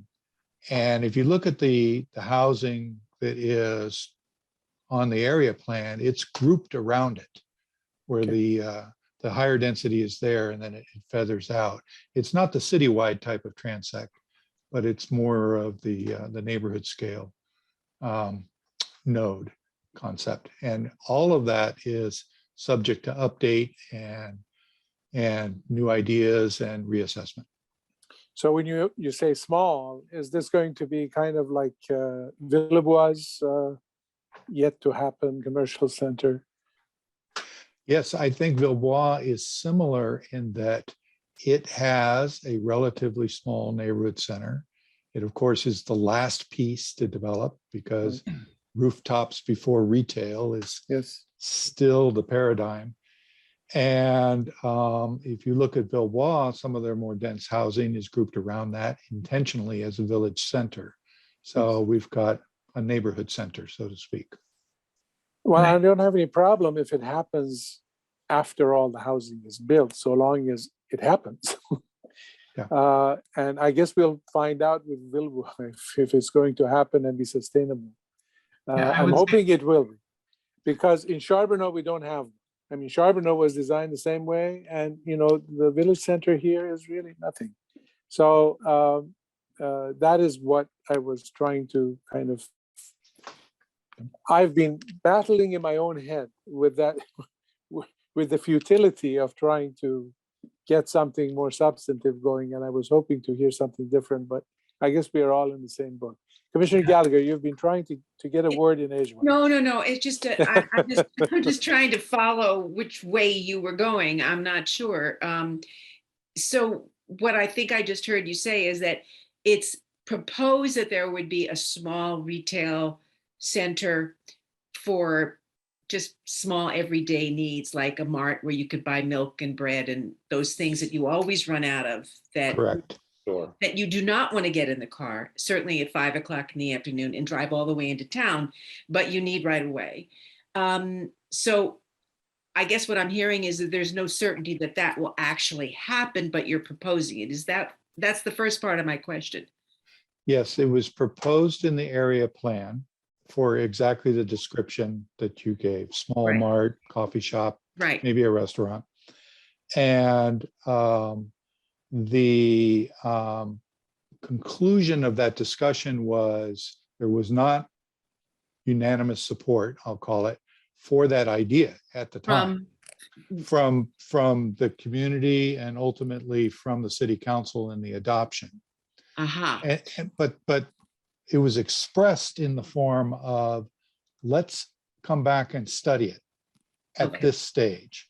So that's our jumping off point of previous idea, commitment to study, and now we've got more work to do. I can't stress how important something like that is. I know, I've lived it. I did it in Santa Fe. I've lived it in California.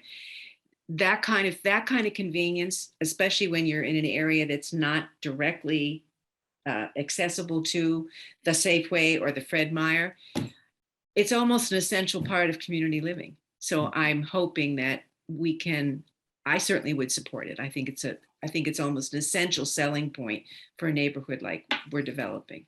Yeah, I would add something that's different here, and I think a key difference than the Charbonneau Commercial Center as well as Villebois is that it's at an existing intersection with passerby traffic, which is key to retail, and has the potential to serve a broader area out into the Stafford Basin than, you know, an area that's in the middle of a new neighborhood that doesn't have existing passerby traffic.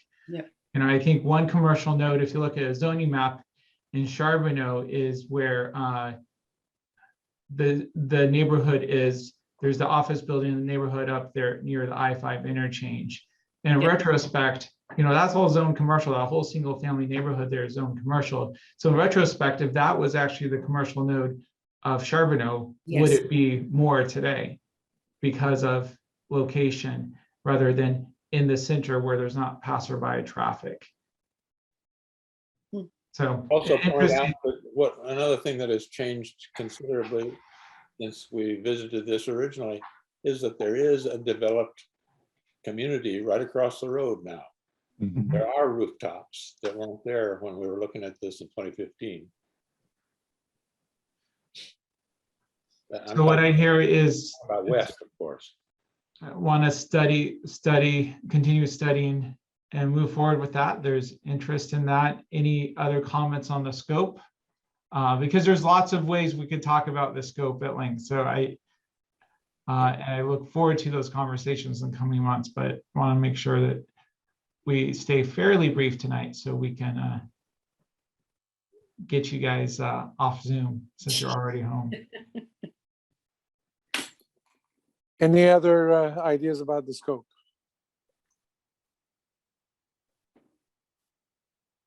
I don't see anybody bringing anything else up. Okay. And I'm sorry to have gone over a tangent there. No, that's okay. It's an important tangent. That's good. Well, I mean, I've been struggling with that for 3 years now. Every time this comes up, I think to myself, maybe I'll come up with some other idea. It never happens. Yeah, so look forward to that continued conversation. And I think we have it well scoped to have some good quality market information to really, with our experience in Villebois and Charbonneau, to make the best call in this scenario. So I'm hopeful there. Good. Okay. So Joe, did you want to talk outreach a bit more? Yeah, so this was, I think, included in the packet.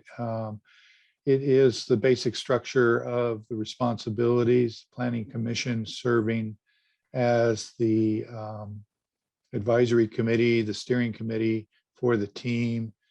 And so the hierarchy here is public input coming from the side at every level, public input coming from the bottom of the graph through a whole variety of outreach mechanisms. And then the team working with the Planning Commission and the public and the council. And so you can see the traditional roles of your recommendation role and the decision-making role of the city council.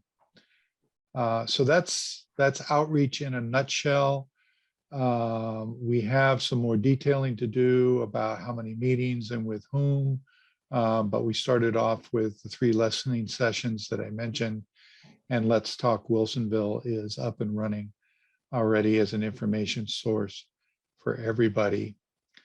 What we wanted to talk about next is sort of how best to structure the public's dialogue with you as the ideas move ahead.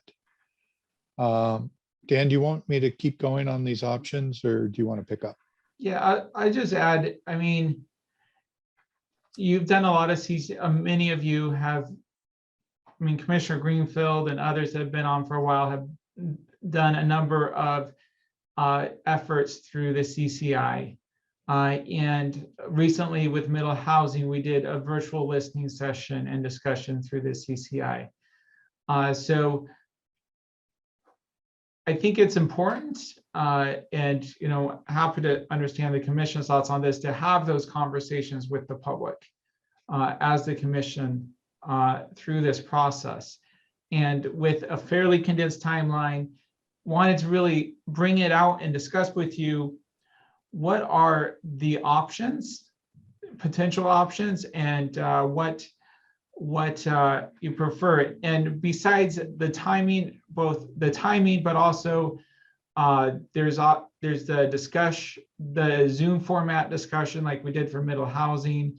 As we open up more, we can do hybrid poster sessions.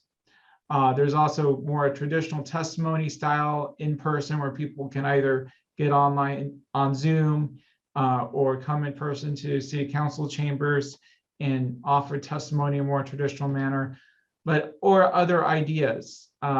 There's a wide variety of formats. So questions are really first the options of when you want to have them, and format ideas, either the ones I mentioned or others that come to mind. And really these main 3 options in terms of timing are, the first one is to alternate work sessions and listening sessions. So these are the technical work sessions we're looking at essentially for most of the year, every other month. So if we alternate, essentially you'd be having not middle housing, we're done with that, Frog Pond every month. So you'd be seeing me every month on this topic. There'd be different formats. There is concern that limits capacity for other topics. The other one, option 2, would be to have, as we've done with some other projects in the past, invite at the beginning, before you have a technical work session, have a listening session as part of your scheduled work sessions. That does, for those months that you do have that combined option, that would be a fairly long agenda item, which would limit the ability to get other things on the agenda. And also it'd be a lot to take in one evening. The third option would be similar to what we did for the middle housing, is schedule an alternate time of the month, which would be dependent on the format. That would take another evening away from your other interests and obligations, but that is certainly happy to work with the commission to schedule those kind of as on an ad hoc or as needed basis. So those are really the three kind of options of timing for community dialogue. Joe, feel free to add anything else, any thoughts you've had. As I know you've worked with the outreach team and you've noodled on this topic quite a bit. I think the three options are pretty clear, and there might be a hybrid that folks think of, but it's a good time to throw it over to the commission and get your thoughts on what you think will be meaningful involvement for people and also doable and practical within your available time. Joe, since you brought up those criteria, let me throw something out there and you tell me whether it matches those criteria or not. It seems to me that it would be really, really helpful every 3 months, say, to have a design session that is not formal commission meeting. It allows commissioners to openly problem solve with those who are present about some sticky issues and try to brainstorm on them. Is that even doable? Is it going to be?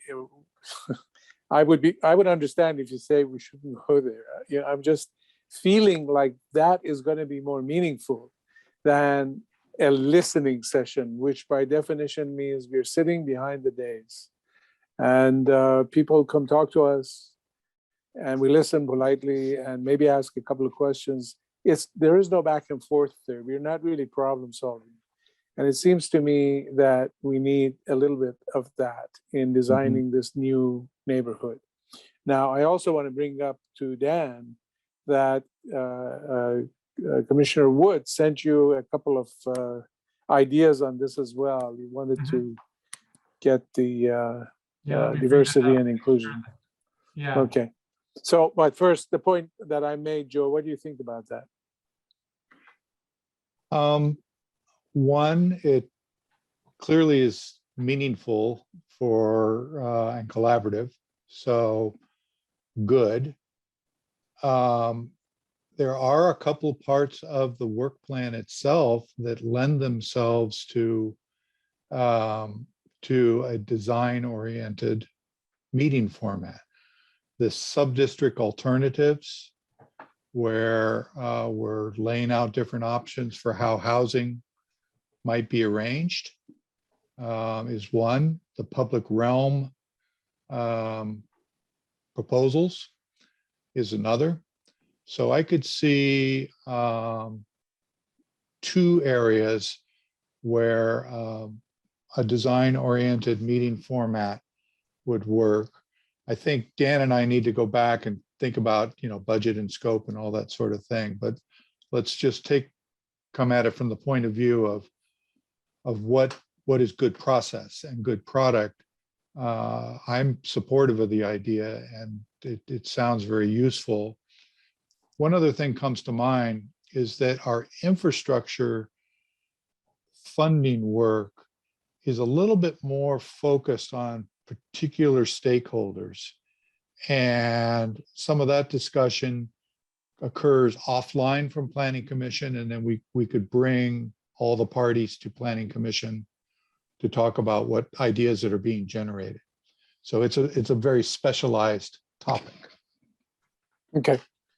And the combined listening session and Planning Commission, where you have a listening session and then the formal Planning Commission starts, again, allows for a less formal conversational kind of thing with the public, as opposed to the formal hearing format, which listening sessions end up being. Commissioner Gallagher has been trying to mention something. No, I like what you were just about to say, because there is a classic PR rule. And that is that when you have the opportunity to engage the party that might be the most critical or doubting in any situation, is bring them on early.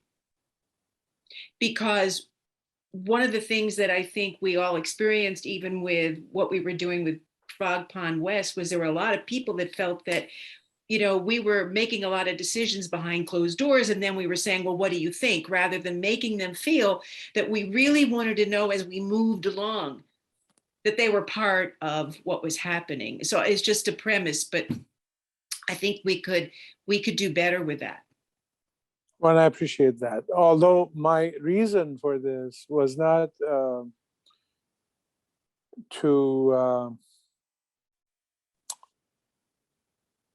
in my experience anyway, those who are naysayers aren't going to really get involved and problem solve with you. They're going to be naysayers. Right. They may want to reserve their right to yell at me, and that's fine. But they also have a presumption of what's going on. We saw several letters, because it was their feeling that, you know, we were making these decisions without really any regard for them, but then we were coming to them and saying, well, this is what we've decided. What do you think? And it's a perception thing, but we have the opportunity to maybe do it better. That's true. All I was saying is that I have a deep-seated philosophical bent that says when we are creating a community vision, we need to sit down with as much as of the community as is willing to participate and engage to envision it. And that's what this is going to be. We have a bunch of things that we need to meet, conditions to meet, regulations to meet. All of those are things that will be constraints, but within those constraints, we still ought to be able to come up with a vision that is in our collective minds best for Wilsonville. That's what I'm hoping to encourage. I totally support that. Any other thoughts? Go ahead, Commissioner Jasinski. Sorry about that. Yeah, I just wanted to bring up, Dan brought up something about the Middle Housing Forum that we did online a few months ago. I attended that. I really liked the way that was set up. Maybe that's something we can kind of go off of in the future. It wasn't a hybrid, but now that things are maybe opening up a little more, we can have it more of a hybrid, but it was more of a question and answer format. The beginning, the commissioners that were present and some other folks gave some just brief overview of the kind of stuff we were going to be talking about and some background. And then we went from there into a question and answer. And I thought it was really helpful to hear from a lot of the people in the community and get some of their like burning questions answered. And it really helped a lot, I think. So maybe that's something we can look into going forward. The idea of having a hybrid is to me also really helpful, because then everybody can get out and get to a meeting, even if we didn't have COVID. Mm-hmm. And this really makes it accessible. And I think we need to open the doors as much as we can. Yeah. Mm-hmm. Chairman Espa? Go ahead. Yeah, so I'm all in favor of opening the doors as far as we can. In terms of the options that Mr. Pauly and Mr. Dills presented, I guess my take would be, I am okay with any of them as long as we can capture the portions of the population that may not have been well represented in the past. Mm-hmm. Whether it be racial background, whether it's economic. I've had the opportunity to be on the Frog Pond Task Force and in DRB and Planning Commission throughout the development of the Frog Pond neighborhoods and Frog Pond West. And as part of the task force, I don't think that we had enough of the input from, I'll say, the less vocal members of the community to help drive it, or the decision on Frog Pond West would have been different. we would not have kicked the can for density down the road. We would have made a different decision. So I want to make sure that as we develop east and south, that we make sure that we get that input. And so if that means different days or times, I'll do my best personally to make time to support that, because it's that important to me that we get that feedback. Well, and it's not only input, it's also output. I think we have a duty to inform as we go along, because it's easy for people to misinterpret what we're saying, what we're doing, and so forth.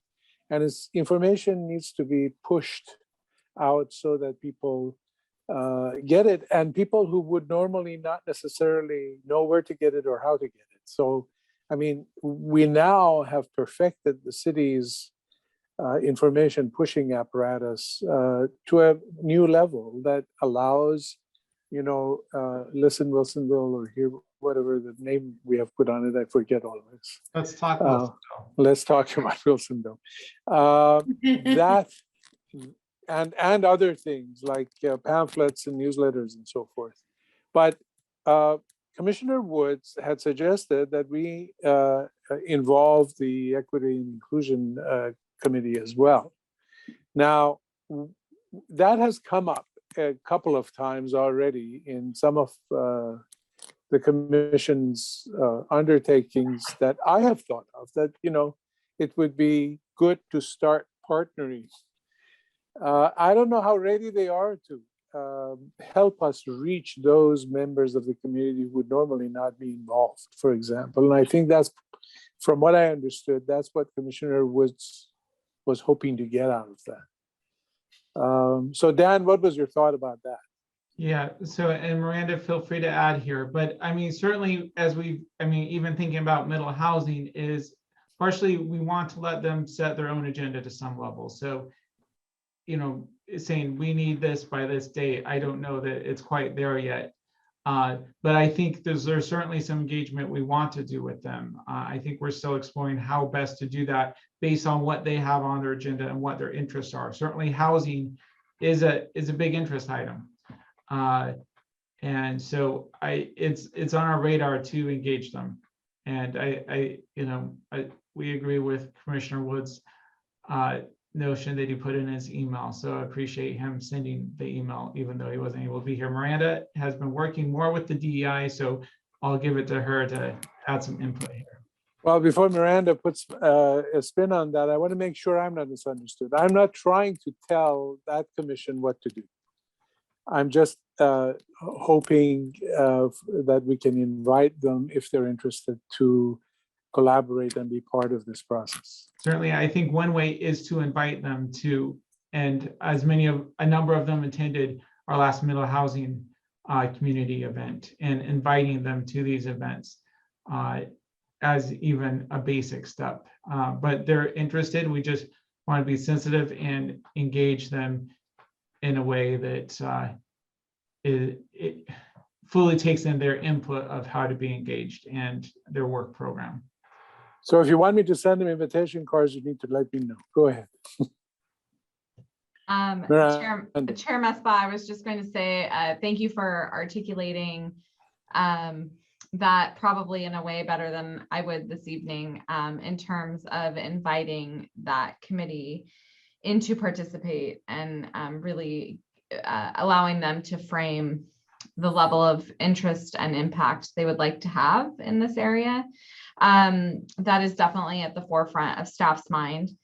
As you know, initiating a board from scratch and giving them a mission or allowing them to set their mission takes some time.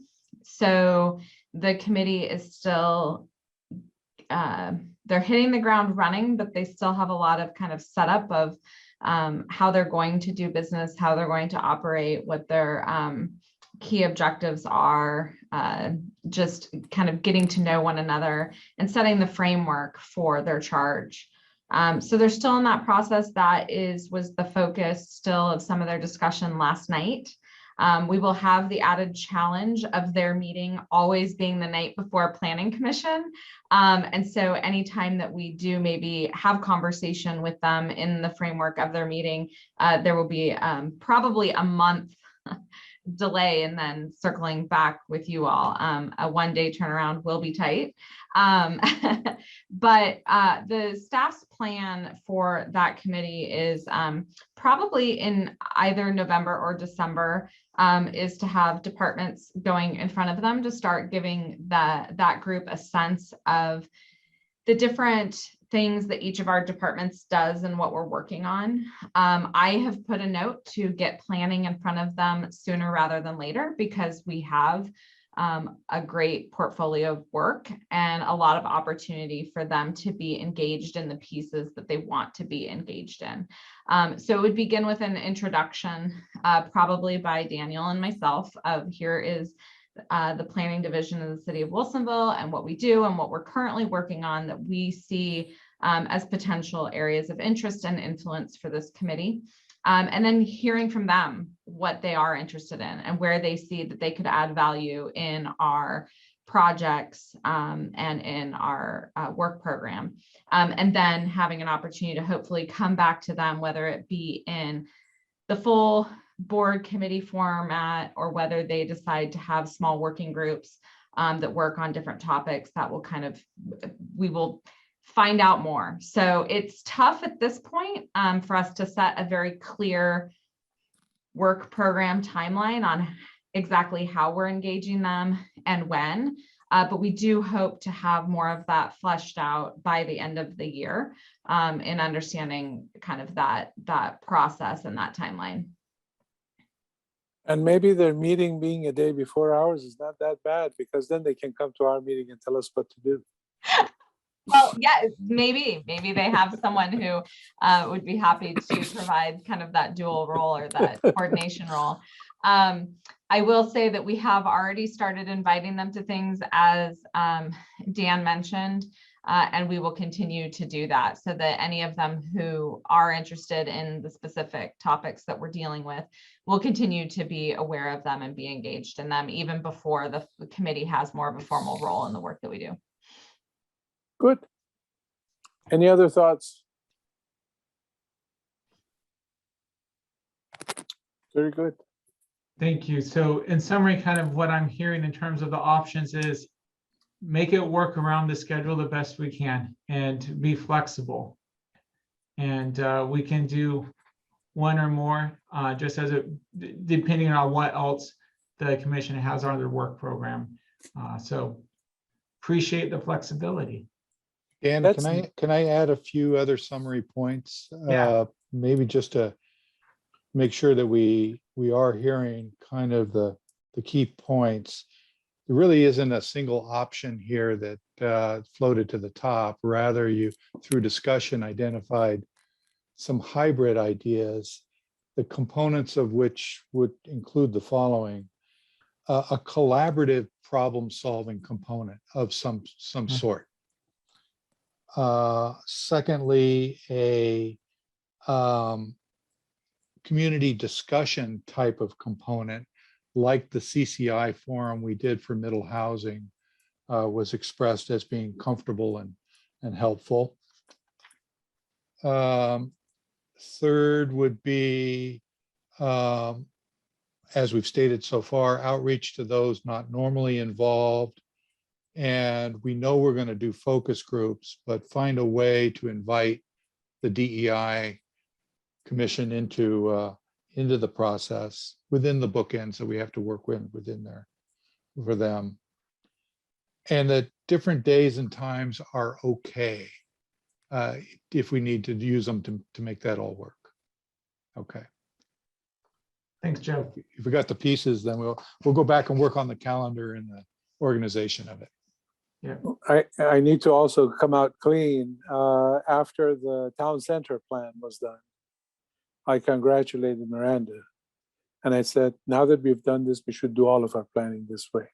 So I know that's not realistic, but that is where I always push. I push to more involvement.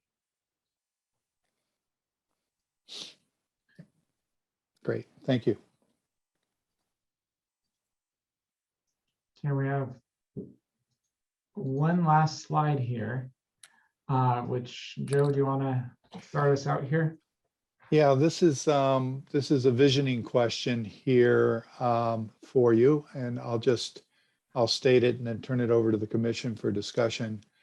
But imagine you are walking through Frog Pond East and South in 2035, and you have your camera, or you have your phone with you, I suppose, Yeah. with your camera in it, and you take a photo of things that you really like that represent success.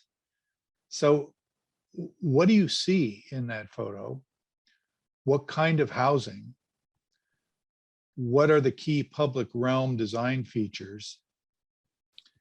What else represents success? And maybe what might you see that you wish came out better? And a couple other sort of parts of this. We're not looking for this as the definitive vision statement. We really wanted to just get the thought processes going of what defines success for you. So you can answer any or all of these as you discuss this around the commission table. Yeah, and I would add that, we'll probably refine this photo in your minds as we go on, and that really we want to keep what this photo in our minds as we continue this work to guide us. So I look forward to the discussion.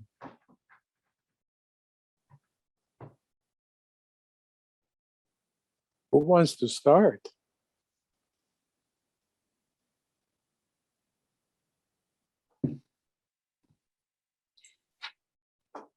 I'll just make a comment.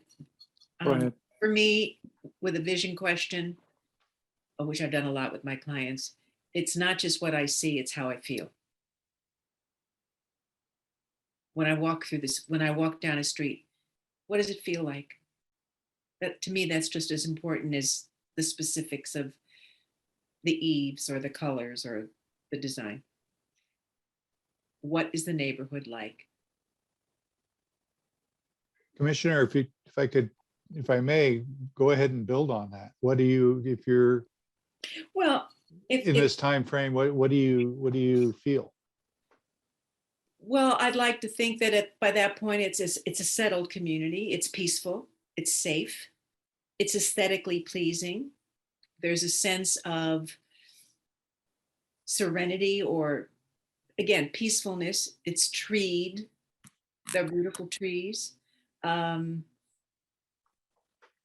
sounds and the feeling is one that would make you feel you'd like to live there.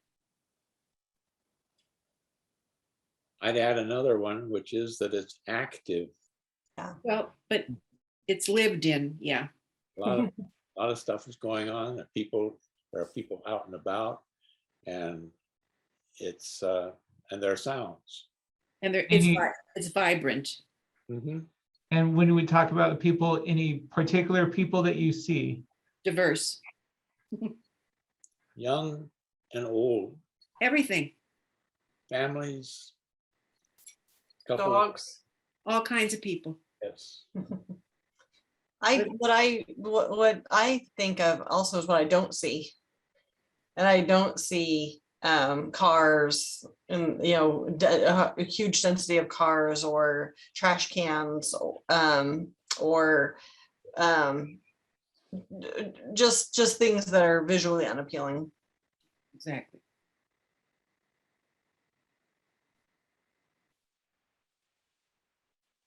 From my perspective, what I want to see and what represents success to me is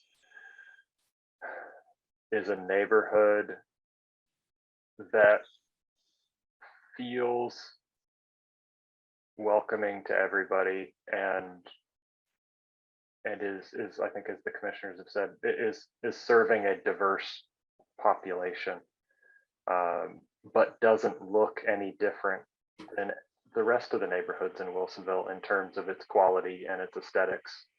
The walkability. I don't want it to be because it's a more dense neighborhood, because it has multifamily.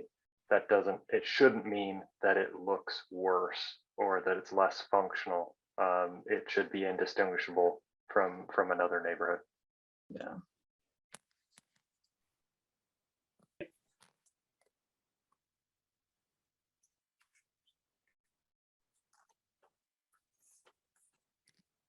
Anybody else?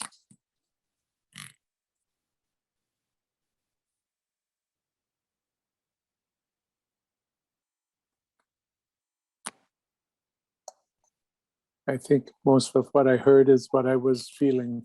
A vibrant, active, happy, beautiful, harmonious neighborhood full of street life and diversity and a complete community.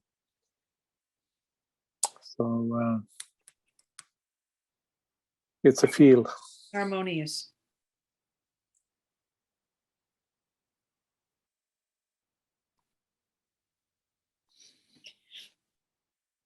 And what would I take a picture of that I wish we had done differently? I wish we had a good commercial center. Part of active downtown needs to have shops and that's what creates activity. So not just coffee shops, but where everybody comes and goes. I wish you could have a grocery store, but I understand it's probably not in the books. Even a co-op kind of a grocery store. But again, depending on who's there, even that may not be something that the neighborhood could pull off. Those are usually for larger number of roofs. Maybe old downtown will have a co-op in Wilsonville once we hit 50,000 or something. I think one thing that I see too is a community garden there that the residents could take advantage of. Speaking of food.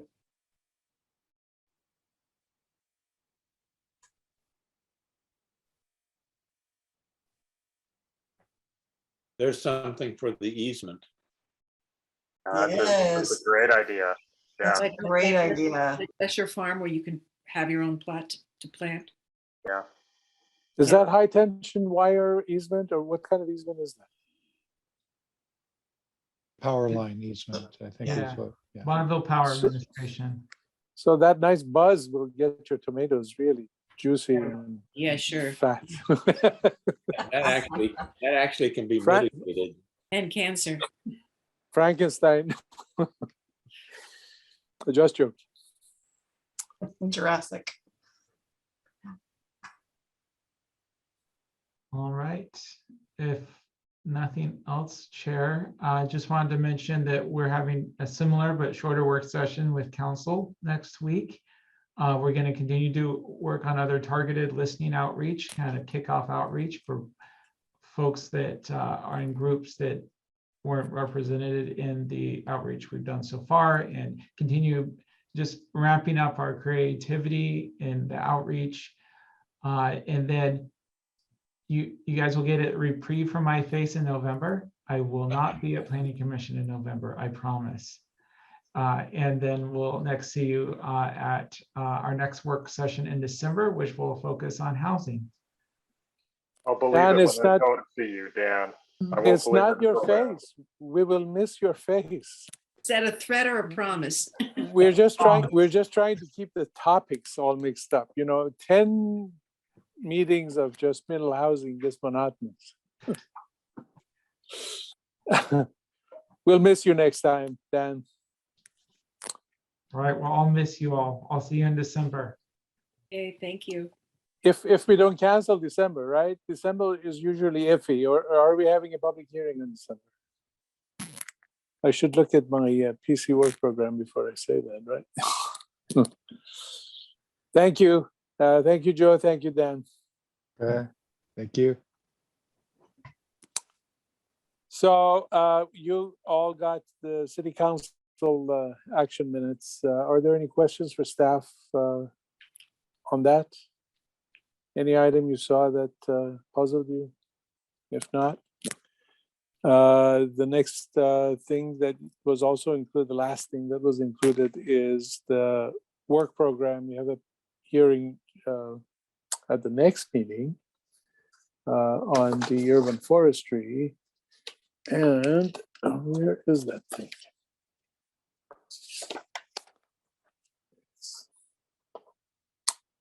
transit-oriented development in November.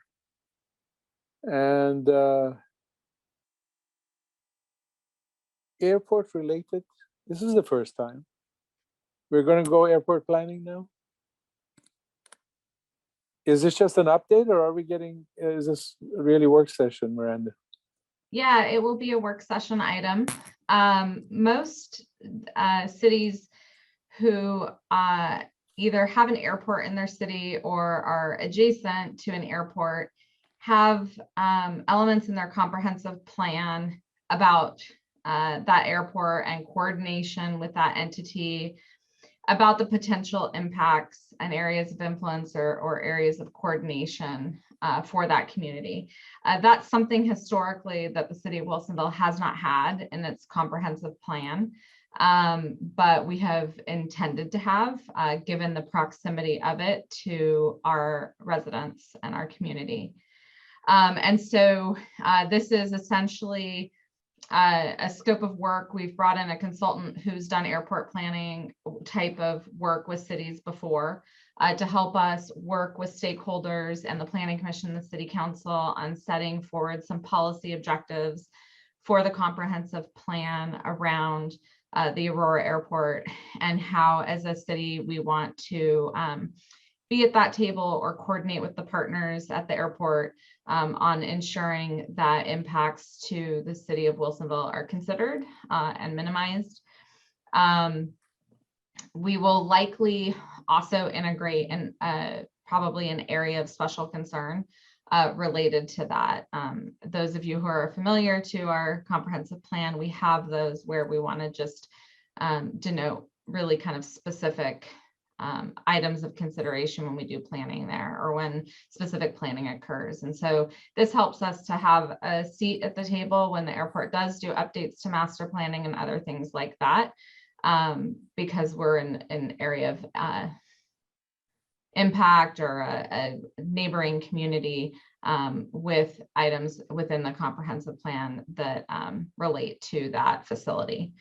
So that's really, you're going to hear more about the scope of that next month. Wait, did I say, yeah, in November. Just next month. Yeah. So that's really that meeting. I mean, it's the very first work session. So it's really preliminary. It'll be talking about the scope. It'll also be talking about our plan for outreach and engagement and different policy objectives and getting your input on those. Are there plans for that airport to expand and develop? So they don't currently have necessarily an expansion plan. They did an update to their master plan a while back. It's currently being discussed in the courts, and the assistant city attorney might want to help me with this one in terms of whether that was fully adopted through the process it needed to be or not. And so they are currently undergoing a discussion on updating that master plan. And we actually have a seat at that table. Our community development director is sitting on that task force or committee. I'm not sure what it's called. And so there are discussions about the long-term master planning for that facility right now. Okay. Well, and the long-term, from what I understand, the long-term master planning for that facility is going to be critical for Wilsonville in at least one very critical way, and that is, from what I understand, that this airport is potentially an emergency evacuation airport in case of the big earthquake, because PDX is going to be toast apparently. And if that's the case, that is also the evacuation kind of door for Wilsonville. It's for most of Portland Metro, but we are part of that. So, I mean, this has some, it may be our safe hatch door to wherever they take you when they evacuate you. Oklahoma, when they evacuate you from. For the earthquake. Anyway, I just had heard that when we were doing our emergency planning in Charbonneau, and I was part of that, and it surprised me. That I guess will be it's one an- of the, Yeah, and if that's I don't actually know all of that, but I'm sure that's something that we're going to learn through this process and would definitely obviously be something we'd want to talk about and probably address in our policies. yeah, apparently Metro Portland doesn't have too many small airports. This is just one of them. And I guess there's another one in Hillsborough or something. Yeah. Yes, there is. Yeah, Chair Mesbah, I think realistically, it would not be a source for evacuations. It would be more a location for supply delivery. So it would be stuff coming in, not necessarily people going out. No, I heard they were just taking you to Oklahoma because there's no way of doing much here. No way of getting over the river. In that case. I'm skeptical of that information based on. Okay, fine. We're all going to learn a lot more, I'm hoping, and it'll be good because that's what comprehensive planning is for. Excellent. That's right. So that's coming up. But on that same meeting, we're doing the Urban Forest Management Plan public hearing. And then December is, Dan is back with Frog Pond, and Town Center Infrastructure Funding Strategy is back. Yes. So no skipping December. I know I do like to give you that gift often, but we've just been far too busy for me to be able to do that. So hopefully in 2022, I'll find a good opportunity to give you a break. Although, as Dan outlined the plan for Frog Pond East and South tonight, I'm not sure that will happen in 2022 either. It'll have to be done by December, so we have to finish by November PC, so. Well, maybe next December we can have a big party then. Yeah, you know, Miranda just pulled what I used to pull on my commission when I was staff.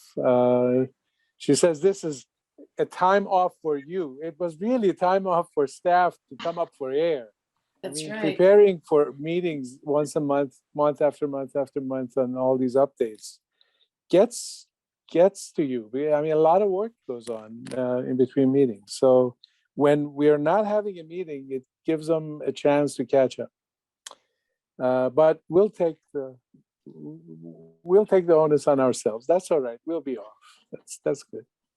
Okay. Any questions? Any other points? Anything? I have Go just ahead. one quick announcement, especially since we are in the middle of talking about the urban forest management plan. As many of you know, the ice storm heavily impacted the city of Wilsonville and our tree canopy. As a part of the response to that emergency effort, staff has been working incredibly hard, particularly Georgia McAllister and Cindy Luxhoy with our Parks and Public Works departments on putting together 2 events with Friends of Trees. The first replanting event is actually next weekend, not this one coming up, but the following one on October 23rd on Saturday. That's a replanting event. Hopefully a number of your neighbors are taking advantage of that and getting a tree at a far reduced cost, basically subsidized by the city and our tree mitigation fund. We will be having a second one in December. I believe that's December the 6th.